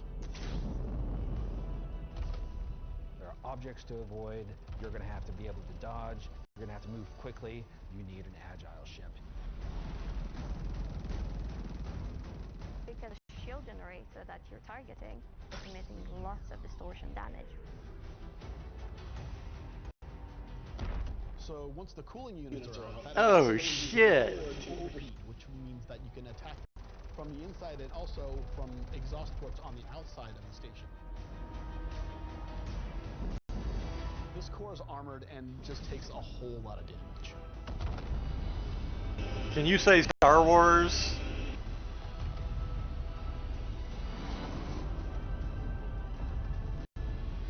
Once the power core goes down, the turrets come down, and then the capital ships can get closer. Why is that important? Because during all of this, you spend a lot of ammo and munitions and ballistics, and you're going to want to top up. This is where we're going to get our new feature in: ship hangar refueling and rearming. You're going to be able to land in a hangar of select ships and be able to use the same interface as you are right now at stations to refuel and rearm. It's specifically for ships like the Idris and the Polaris and So you called it, that was 4 ships landing at once just to rearm and refuel, so they're not limiting it. And you'll find out more once we get closer to release, but this is a really important feature that we're really excited to get out. If you're not bringing your own Idris, the People's Alliance has an Idris there that can provide a safe port in a storm, allow you to set back up and head back out. And it's a good thing that you've rearmed and refueled too, because now another group of ships is coming to attack the People's Alliance Idris.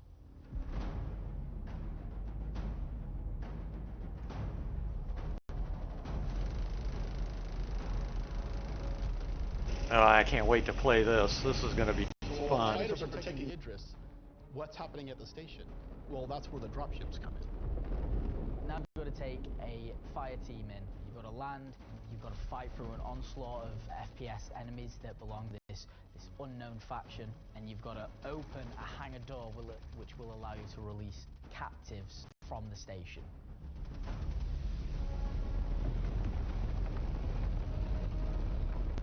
After you've opened the doors and that person's taken off, you've just got to make sure they get to safety.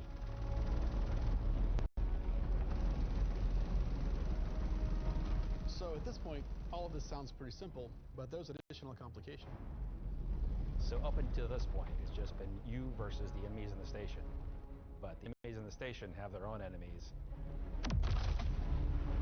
The Vanduul neighbors, who really don't like these guys for some reason, will come in and wreak havoc on everything. And they're not going to discriminate between you and the station. They're out for blood.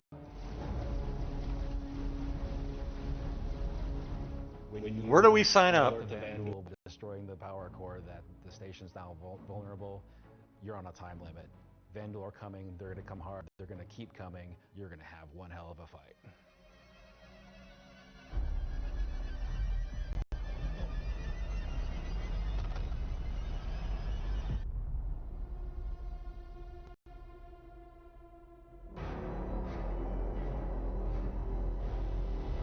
They're bringing a kingship in? Are you shitting me?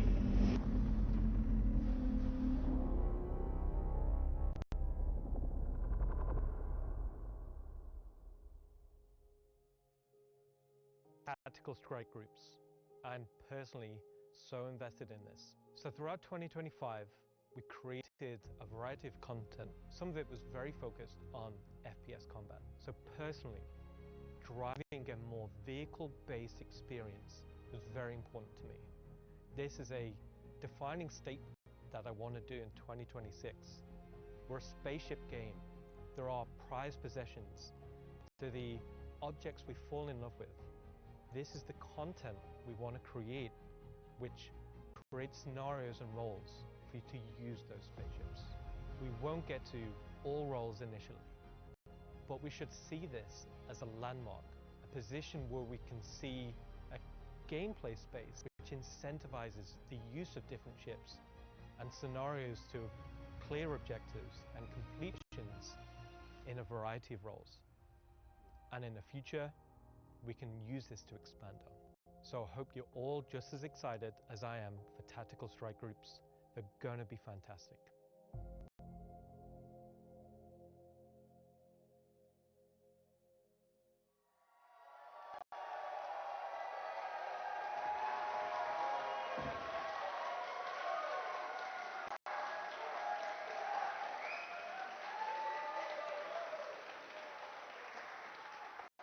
Okay.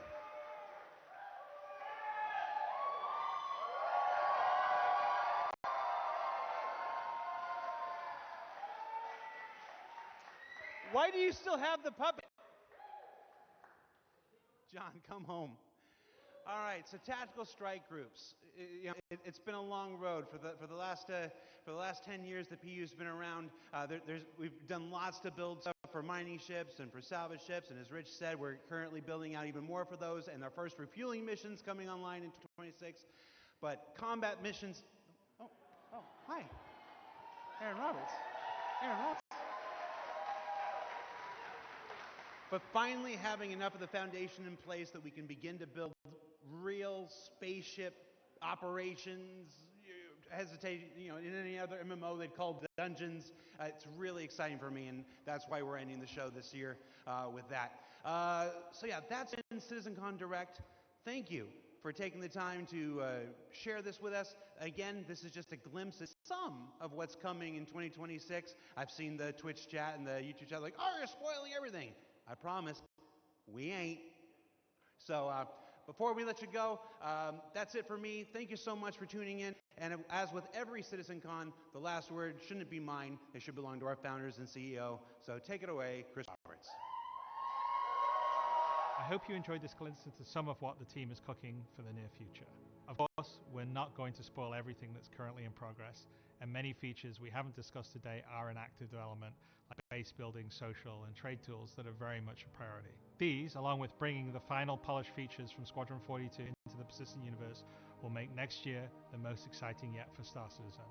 Finally, I want to extend a heartfelt thank you to everyone at CIG for working so tirelessly and with so much passion to deliver something that is already special and will only get more so as we continue. And of course, to all of you for making all this possible with your support and feedback. We couldn't do this without all of you, something that I and the team appreciate every day. We are very lucky to be allowed the time and the money to build a game of all of our dreams, something that is only more apparent as the video game business becomes more monolithic. We are one of the few large independents left standing, and there is no way we would be allowed to dream as big as we are on an original game and take the time to achieve that dream if we were part or funded by any of the few remaining mega game companies. So thank you, and I look forward to seeing you all in the verse this coming year.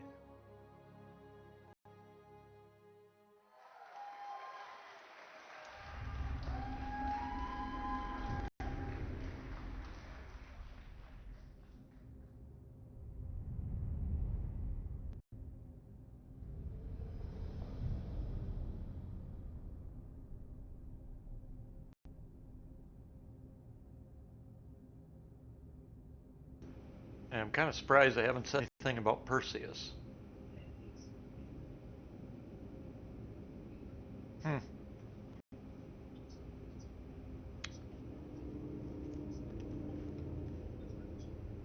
Yeah, they're saving it for IAE, right? Yep.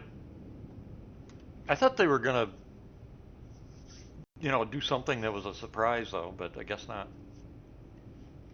It's kind of a bummer. But that last series, that is exactly what I have been waiting for. That is gonna be kick ass. Kick ass. And that's not something we're gonna be able to just go in and fly by the seat of our pants.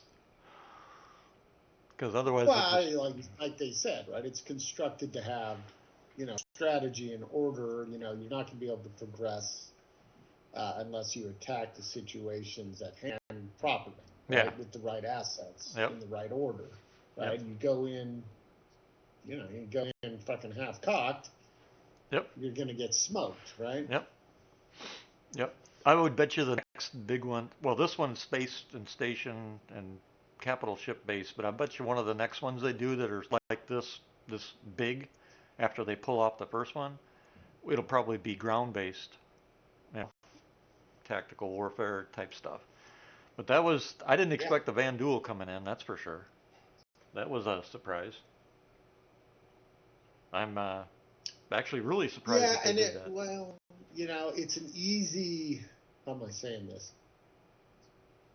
They've already got those assets built on the squadron side. So for them, it's an easy transition to bring it in with big payoff, right? Yep. So they've already done the work. Right. I mean, they might have had to do a little work to actually make them human usable, but 80%, 90% of the ship is completely done. Yep. Well, that's true. I was Right. just surprised because Squadron was such a big thing. So the fact that they're bringing in new assets is kind of. Squadron ain't the ship. Squadron's the story, the linear story. It's an interactive game movie, right? Where you're the lead character in the movie. That single player movie experience, right, of a game. It's not like it's a new concept. We've been doing that forever. But that's not about, the fact that he's using a freaking 1911 pistol, right? Or he's driving a Chevy or a Ford. Yeah. It don't matter, right? It's True. about the story. Yeah. And it might also be the fact that they have so many new assets in Squadron that they decided to release some of them because there's so many They're releasing coming. another one, right? Yep. And they're saying in that mission you're going to come up against a Vandal frigate. Yep.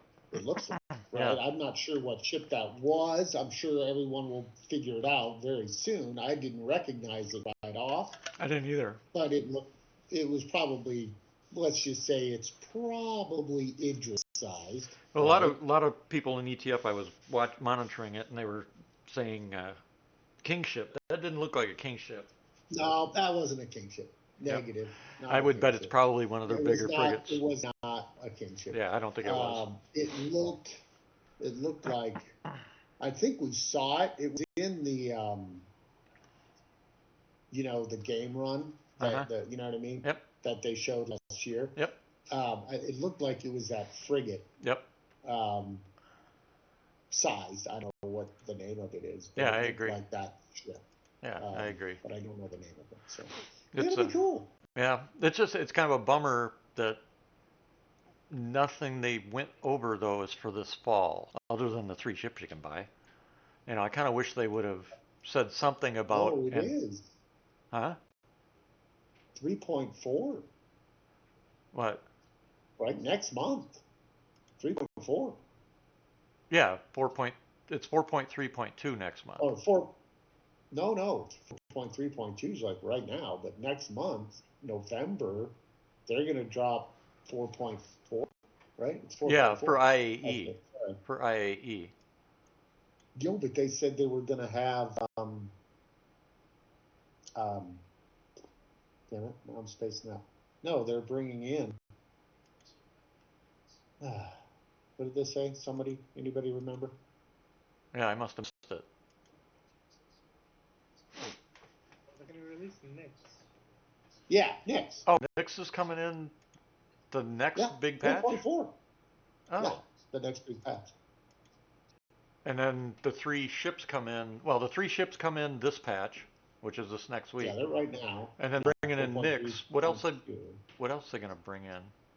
Well, with Nyx, there's a bunch of stuff. Well, there'll be the Perseus, because Nyx and Perseus, you guaranteed they're going to drop at IAE. Yeah, it's got to be IAE, right? Yep. It's so close. I'm guessing. So what else? I'm hoping. Yeah, what else are they going to drop? I want to know what that articulated truck was that we saw as they were on the ground-based stuff. With Nyx, they're going to have the multi-system trade, right? Yep. Missions. So, if it works, remember. Can do that now, but remember when they dropped the Hull C?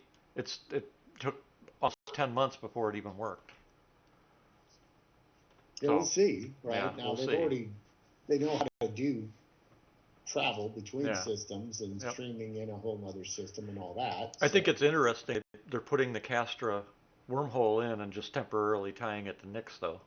You know why they did that? For people. Well, because they want to be able to. Yeah, they don't want a bottleneck.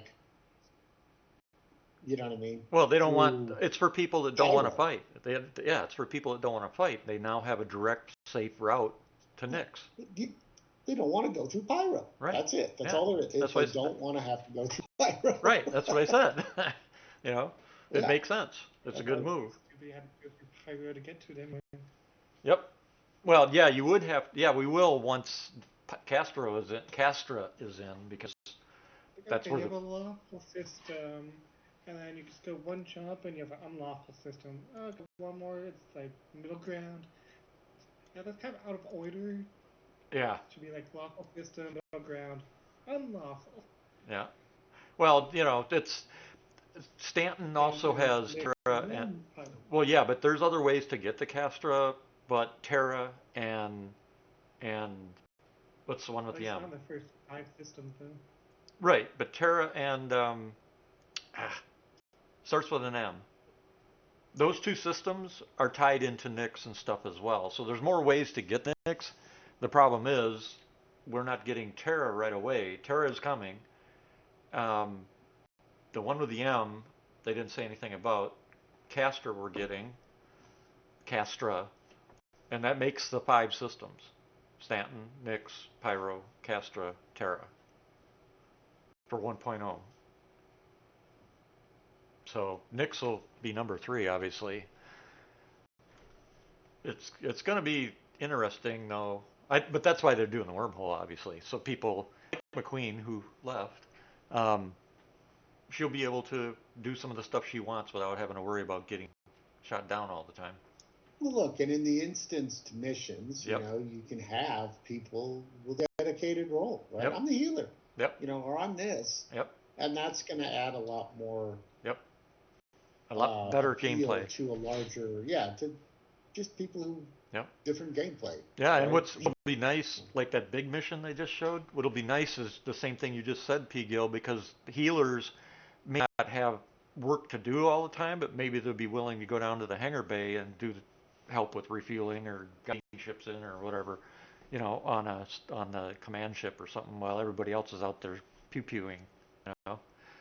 That's going to be interesting.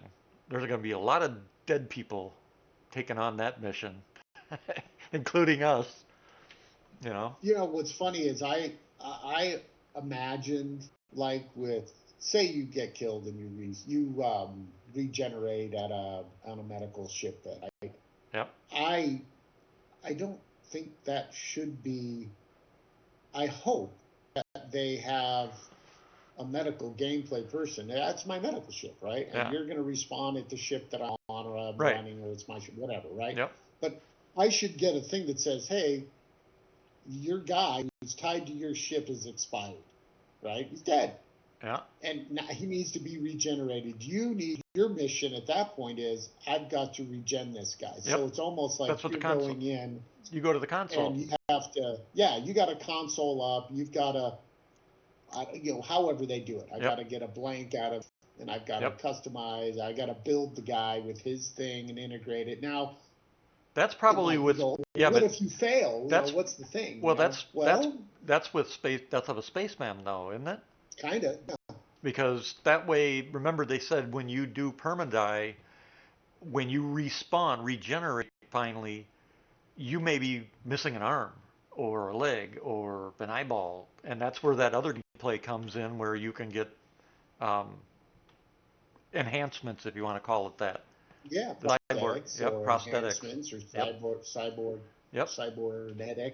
I don't think that's going to be in though in time for this. Yeah, I know, but it would be cool. It would be cool if it was. Limited, well, what they could do is say the person's dead, the medic has got on the Apollo or whatever, has to respawn the person. So you're basically going. And I think it needs to be a buff, right? Yep. So if you respawn into a ship that's fully automated, right? You leave your ship and it's your respawn ship, and you just set it, hey, automated. But when you come back, you're coming back at a certain level of degradation to your long term. Right? Yeah, unless somebody runs it. Yeah. Yes, but if there's a player there running that ship, hey, I'm spawning back in, but I'm spawning back in that guy because it's a live manned one, and it's gonna give me, less degradation to my genome sequence and blah blah blah. Right? Well, Death of a spaceman. Plus the medic Korma is going to have to be able to replenish the beds. Well, yeah, sure. Can you imagine? Yeah, if it runs out of stuff, yep. Nobody gets to respawn if you run out of stuff. Yeah, if you run out of stuff. Nobody.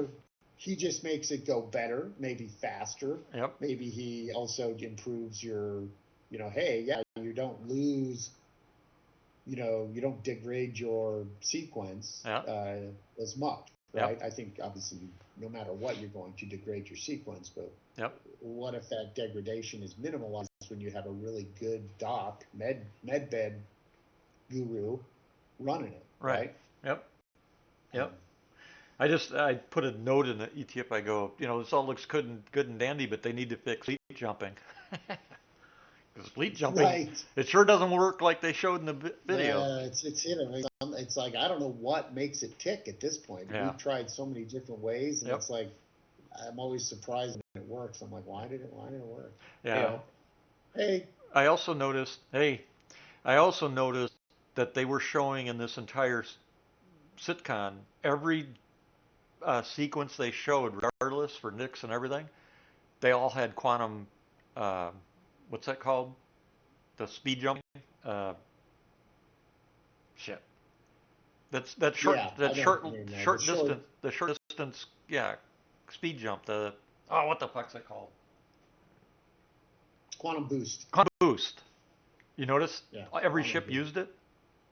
So I wonder if that's coming sooner than we think. Because otherwise, they didn't mention it.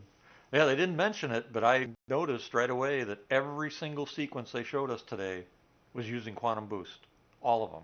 I do want that frickin' heavy flow fire and LNG. It just Did you hear? It sings 240 to me. I'm like, no, that's Ma Deuce. That was Ma Deuce all the way. But it's a hand Ma Deuce. That was great. Walk around with a fucking M2, right? walking. That's what I want. Did you hear me say that? To me, I'm like, I used to love fucking shooting the 240 in Arma, right? Well, in real life, it's a blast, just a chug, chug, chug, chug, chug. It's like kick ass. It was. Tell you what. She was slow, and it was hard to wield around, but boy, you get good at just getting that shot on target. Well, not only that, when you hit something with those rounds, you actually feel like you hit something with those rounds. I don't know how to. Herm, how would you describe that?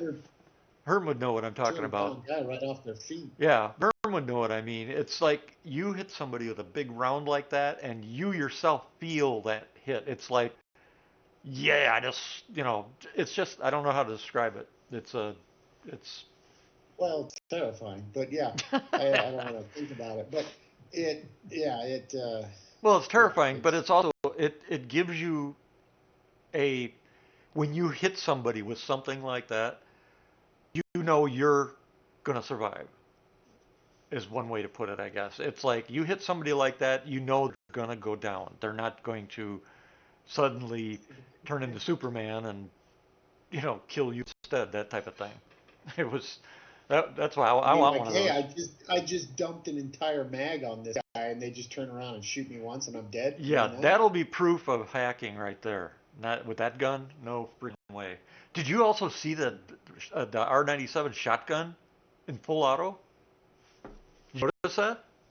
Yeah, I saw it, but it does that now. No, full auto. It was. He said they were talking. They showed that when they were talking about you being able to take weapons and enhance them with new. Yeah, and that one of them they showed was that guy running down the hall. Craft them to your. Tweak the recipe, so to speak, to. Yep. And when they did that, they showed that guy running down the hallway just full auto with that shotgun. I was like, holy shit. How many rounds does an R97 have? I'm not sure. It's not more than 12, is it? I don't think so. It's a limited number, so. It's not that many. Yep. That was that. Okay, R97. I mean. Aren't we supposed to get the 3 weapons? BR2 because you can. Yeah. I think it's all available. Maybe we should go shop. Looking. With the Sitcon package, though, if you ended up buying the Sitcon package, aren't those 3 weapons that part of the package? I don't know. That's an excellent question. Because remember, the Sitcon package said 3, secret, or whatever term it used, soon-to-come weapons or something like that. Yeah, that includes those 3 weapons. Yeah, we may end up, each one of us having one. The bad part is everybody's going to be using them. Well, I mean, we'll see. I'm gonna play with them. That's for damn sure. Oh yeah, I'm sure we all will. I'm gonna go look right now. There. Well, I'm not in the game. Citizen Con Direct. See what you missed. Okay, Citizen Con Direct. Trying to find mine because I grabbed one for this account. So the Asperia Stinger. Oh, how much is that? Head, pulverizer, LMG, kill shot, payback rifle. So it is those 3 weapons? Yes. I can't find my package. I don't know where the hell it's at. So it's got a quad size 3? What? On that Drake Shiv? No, I thought that was a quad size 5. No, quad size 3, and then it's got to be maybe 2 dual size 4, or is it? I don't know. Let's see. Hold on. Oh, I'm gonna look up. I know it doesn't. I'm trying to look it up I know right it does not have as much firepower as the Corsair, which is what I rate things based on the Corsair. So that's why I was disappointed. It's a dual size 4s on the outboard. That location that you would have size 3s. And one size 5. I said size 5. That big turret is a size 5. I was right. Right, but it's equipped with 4 size 3s. What? That's what I said. You're looking at the missiles. Size... No, it's quad size 4 or size 5. No. I'm looking right at it. It says right here 1x4 size 5, 2x2 size 4, 4x2 size 3 missiles, 2 by size 4 missiles. What shipper? You're looking at the Shiv? The Paladin. Oh, I'm not. I'm looking at the Shiv. For crying out loud. Oh, the Shiv. I don't care about that one. I was looking at the Paladin. Yeah, I said the Shiv. Oh, I missed that. Drake-looking Chivy ship. What's that called? What's that called? Stinger? The Shiv. The Shiv. It's a Drake. It's like that weird modified Junker-looking ship. I thought they said it was called the Stinger. That's the Drake. That's the Vandal ship. Yeah. So what are you looking at? I'm looking at the Shiv. I didn't. Which one's that? It's the Junker Drake. Oh, yeah. The one that is a basically a cobble together of everything. Yeah. Okay. Yeah. Forgot about that. Jalopy. The Jalopy, yeah. All right, the Vantool, while I'm here, the Vantool ship has 1 size 5, 4 size 4s, 2 size 2s, and 2 times 8 size 2 missiles. And then the Jalopy, you said it's called the Shiv? Yeah, SHIV. Yep, that's what it is. $150. Let's see, 2 size 4s and one by size 4, size 3 turret. And it's not. Yeah, I wonder if that's got to be pilot slaved if nobody's in it. Yeah, it's all. Pilot can fire all those weapons. Are you sure? Pretty sure, yeah. Because I don't remember them saying it was or not, but they didn't. But it is. Yeah, because otherwise this thing would be undergunned big time. Yeah, it would be massively undergunned. If it just had dual size 4s, it would be. Wonder who came up with the idea. It looks interesting. Yeah, they just slopped a bunch of. Well, they have that in Squadron 42. They have those modified jalopy looking Oh, ships. maybe that must be where they came from then. See, it's got 4 times 2 size 3 banks and 2 times 4 size 2 banks. So isn't that the same? That's actually the same as the Cutlass for missiles. No, Cutlass is quad size. Oh, as far as missiles, Yeah. the missiles look identical. Yep, missiles are identical. They're in the same pods too. Now you would think a jalopy like this would have had maybe double the amount of missiles, because you're building a jalopy, you want it to have the kick-ass firepower, Yeah. but it has and a point defense. it has significantly more firepower than a standard.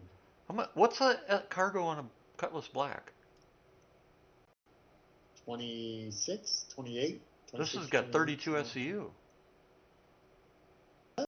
This has 32 SCU. No, that's maybe a Cutlass Black is more than I'm thinking. Because this one says 32 for it. Let's see. I'll look it up. Hold on.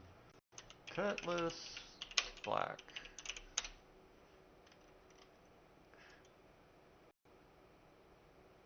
Come on. Cutlass Black has 46. Okay, 46. All right. And the missiles, it's got 4 times 4 size 4s and 2 times 4 size 4s for missiles. So it's 6 times 4 size 4 missiles. What? That ain't right. It doesn't have size 4 missiles. I know. That's what I was just saying. It doesn't have size 4 missiles at all. It's got size 3s and size 2s. But the specs on the looks website. Like in the picture that it's got size 2s and size 1s. The Shiv has what the Cutlass actually has. But on the Cutlass page, I'm looking at the Cutlass Black, it's saying it's got 6 size 4 missile banks. It doesn't. It's got what the Shiv has. Because I fly the Black all the time. So it's identical missile loadout. Yep. So I don't know what unless this is going to be an upgrade to the Cutlass at some point, which would be kick-ass for the Black. 6 times 4 size 4 missiles. Oh yeah, I'd take that. That would give it actually some better punch if it did that too. So I wonder if that's going to be an upgrade for the Cutlass Black. Interesting. Yeah, it's just that's what I guess that's 2 size 4 weapons more than a Cutlass currently has. No, the Cutlass Black has size 3s weapons. Yeah, 4 size 3s on a Cutty Black. Yeah, and the Civ has 2 size 4s. And yeah, exactly. Like I said, it has 2 more size 4 weapon mounts than a standard Cutlass. That's significant. The Cutlass doesn't have any size 4 weapon mounts. Oh my God. That's why it has more. 2 more. Well, 2 additional, maybe my language. Yeah, that maybe the way you're saying it. Cutty only has 4 size 3s. Correct. This has 4 size 3s and 2 size 4s. So. Okay. Yeah, that's the way of saying it.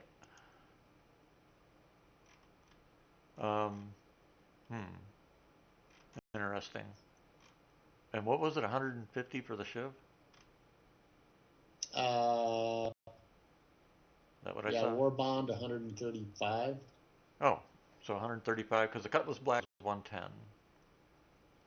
Yeah, I mean if you're using store credit, it's 150. You're using War Bond, it's 135. Yeah, I'll probably if I have anything left, I'll try and maybe do an upgrade. Yeah, I think you're getting to the point of it, which is to get you to upgrade your Cutlass. Yeah. Wow, is the Cutty cheaper than that? The Cutty's 110. Oh, yeah. Cutty's 110, isn't it? Yep. Yep. Mine's already upgraded. I don't have one anymore. There might be another one on Melt that I can pull out. I'll have to look and see because I don't have the cash to buy them. But oh well. I like the new biome stuff too. I gotta admit that's one hell of a job they did there. I still want to see rivers from orbit though. You would think that it would have. I don't know. It's interesting. I don't know. Oh, I do like the idea they're bringing back Orison, the Orison platform missions, but they're going to be instanced. Right. Yeah. Yeah. That'll be that. Well, didn't they say some of them will be slots? Right. You're like, hey, it's supposed to be for between 15. What did he say? 15 and 20 or 15 and 30? It was a big range. I was like, that's kind of. Well, it'll be depending on which ones you take. Yeah. If you take one of the smaller, There'll be different sizes, and some will be instanced, and some won't be. $290 for the Stinger? Really? Ouch. Mm-hmm. Ouch. I don't have a ship that I don't want to get rid of. Yeah, that's Warbond price. $315. Holy shit. Non-Warbond. Damn. Well, you know, it is what it is. I'm not a big fan of. You got no interior. Yeah, for a You ship got that no size, beds, you for got- that shape, yeah, that's a big ass ship for. Although it would be nice to have one just because it's supposed to be a tank, Yeah, it's got flying tank. It's got some serious firepower, I think. They're going to have to bring the F8 up to spec because it's supposed to be its peer, you know, in terms of firepower and strength and tankiness. F8's not even close to the same firepower. Yep. Nor in armor. Not even close. Yep. They got it. I know they're not going to do it until after Squadron releases, though. So pilot weapons, one size. Yep. Can't be changed. It's bespoke. 4 size 4 and 2 size 2. Yep. So, I mean, a Vanguard doesn't stand even close to it. The F8 matches that. So that's why I said the F8 is it's with the UEE. It doesn't even come close to matching that. Yeah, it does. The F8 actually has 2 size 5s. The problem is it's only the military variant, Yep. the civilian one we had. Correct. It has only largest guns on it are size 3s. Size 4s. 2 size 4s on the outer wings. 2 size 4 on the outer wings. 4 size 3s and 2 size 2s. 6. Yeah. It It's ain't got 8 got a weapons. size 5, that's for sure. And it Right. doesn't have 4 size 4s. Right. The UEE version has 2 size 5s on the outer wings, and everything else is size 4. And a Vanguard heavy fighter, mind you, that's a heavy fighter. That can't touch it. 1 size 5 and 4 size 2s. Yep. Yeah, this thing. Yeah. The Vanguard. I don't know what they're going to do with the Vanguard, but they're going to have to upgun the shit out of that thing. If it's going to be a heavy fighter. It's already so limited. Yeah. I mean, nobody flies it. It's. Yeah, there's no point. You just die in it. You just die. I mean, I guess you might still use the VMP variant for some edge cases, I suppose. But I'm surprised more people have not started going back to using a Warlock. Because Warlock still has the best EMP. Well, yeah, it's the only one that can bring down a full capital ship. Yeah, it's the best EMP in the game. But I'm just surprised hardly anybody's using the damn thing. We have to test that out, see if it actually is broken or not. Because if not, in those battles at OM points and shit, that would be one hell of a what's the word I want to use? One hell of a equalizer. You push a. I guess that size 5 though is bespoke, right? It's, it's built. They said. Gun. Yeah, they said it's built into the body of the ship. That's why it can't be. It's bullshit. If you're building the whole ship from scratch, anyways, give me a break, Experian. Well, are they building them from scratch? Are they? Yeah, I don't know. I assumed that, but maybe they're not. Maybe they're modifying. Retrofit. Yeah, I think they're retrofit. Yep. Yeah. They get them in battle, put them back together, retrofit them. Okay. That looks like. Oh, I saw the picture you posted there, Dragon Slayer. That looks like freaking bones on the thing, doesn't it? Yeah. I mean, I'm not a huge fan of why would you strap crap that has no purpose for on a weapon. Yeah, I was thinking the same thing. It's like, let's just make it heavier for fucking lols. Yeah, exactly. Intimidation. Intimidation, yeah. No, the intimidation comes out of the goddamn barrel. Sorry. Yep. Well, it's just like, you know the saying, everybody's bitching about gun control. My gun control's just fine. I hit what I aim at. What's this? Undersuit? Okay. All right, I got to take a break, so you guys go on ahead. All right, see you later. And I'll be back shortly. but I gotta take a break. I'm out. I'll talk to you guys later. All right. See you guys later. Bye.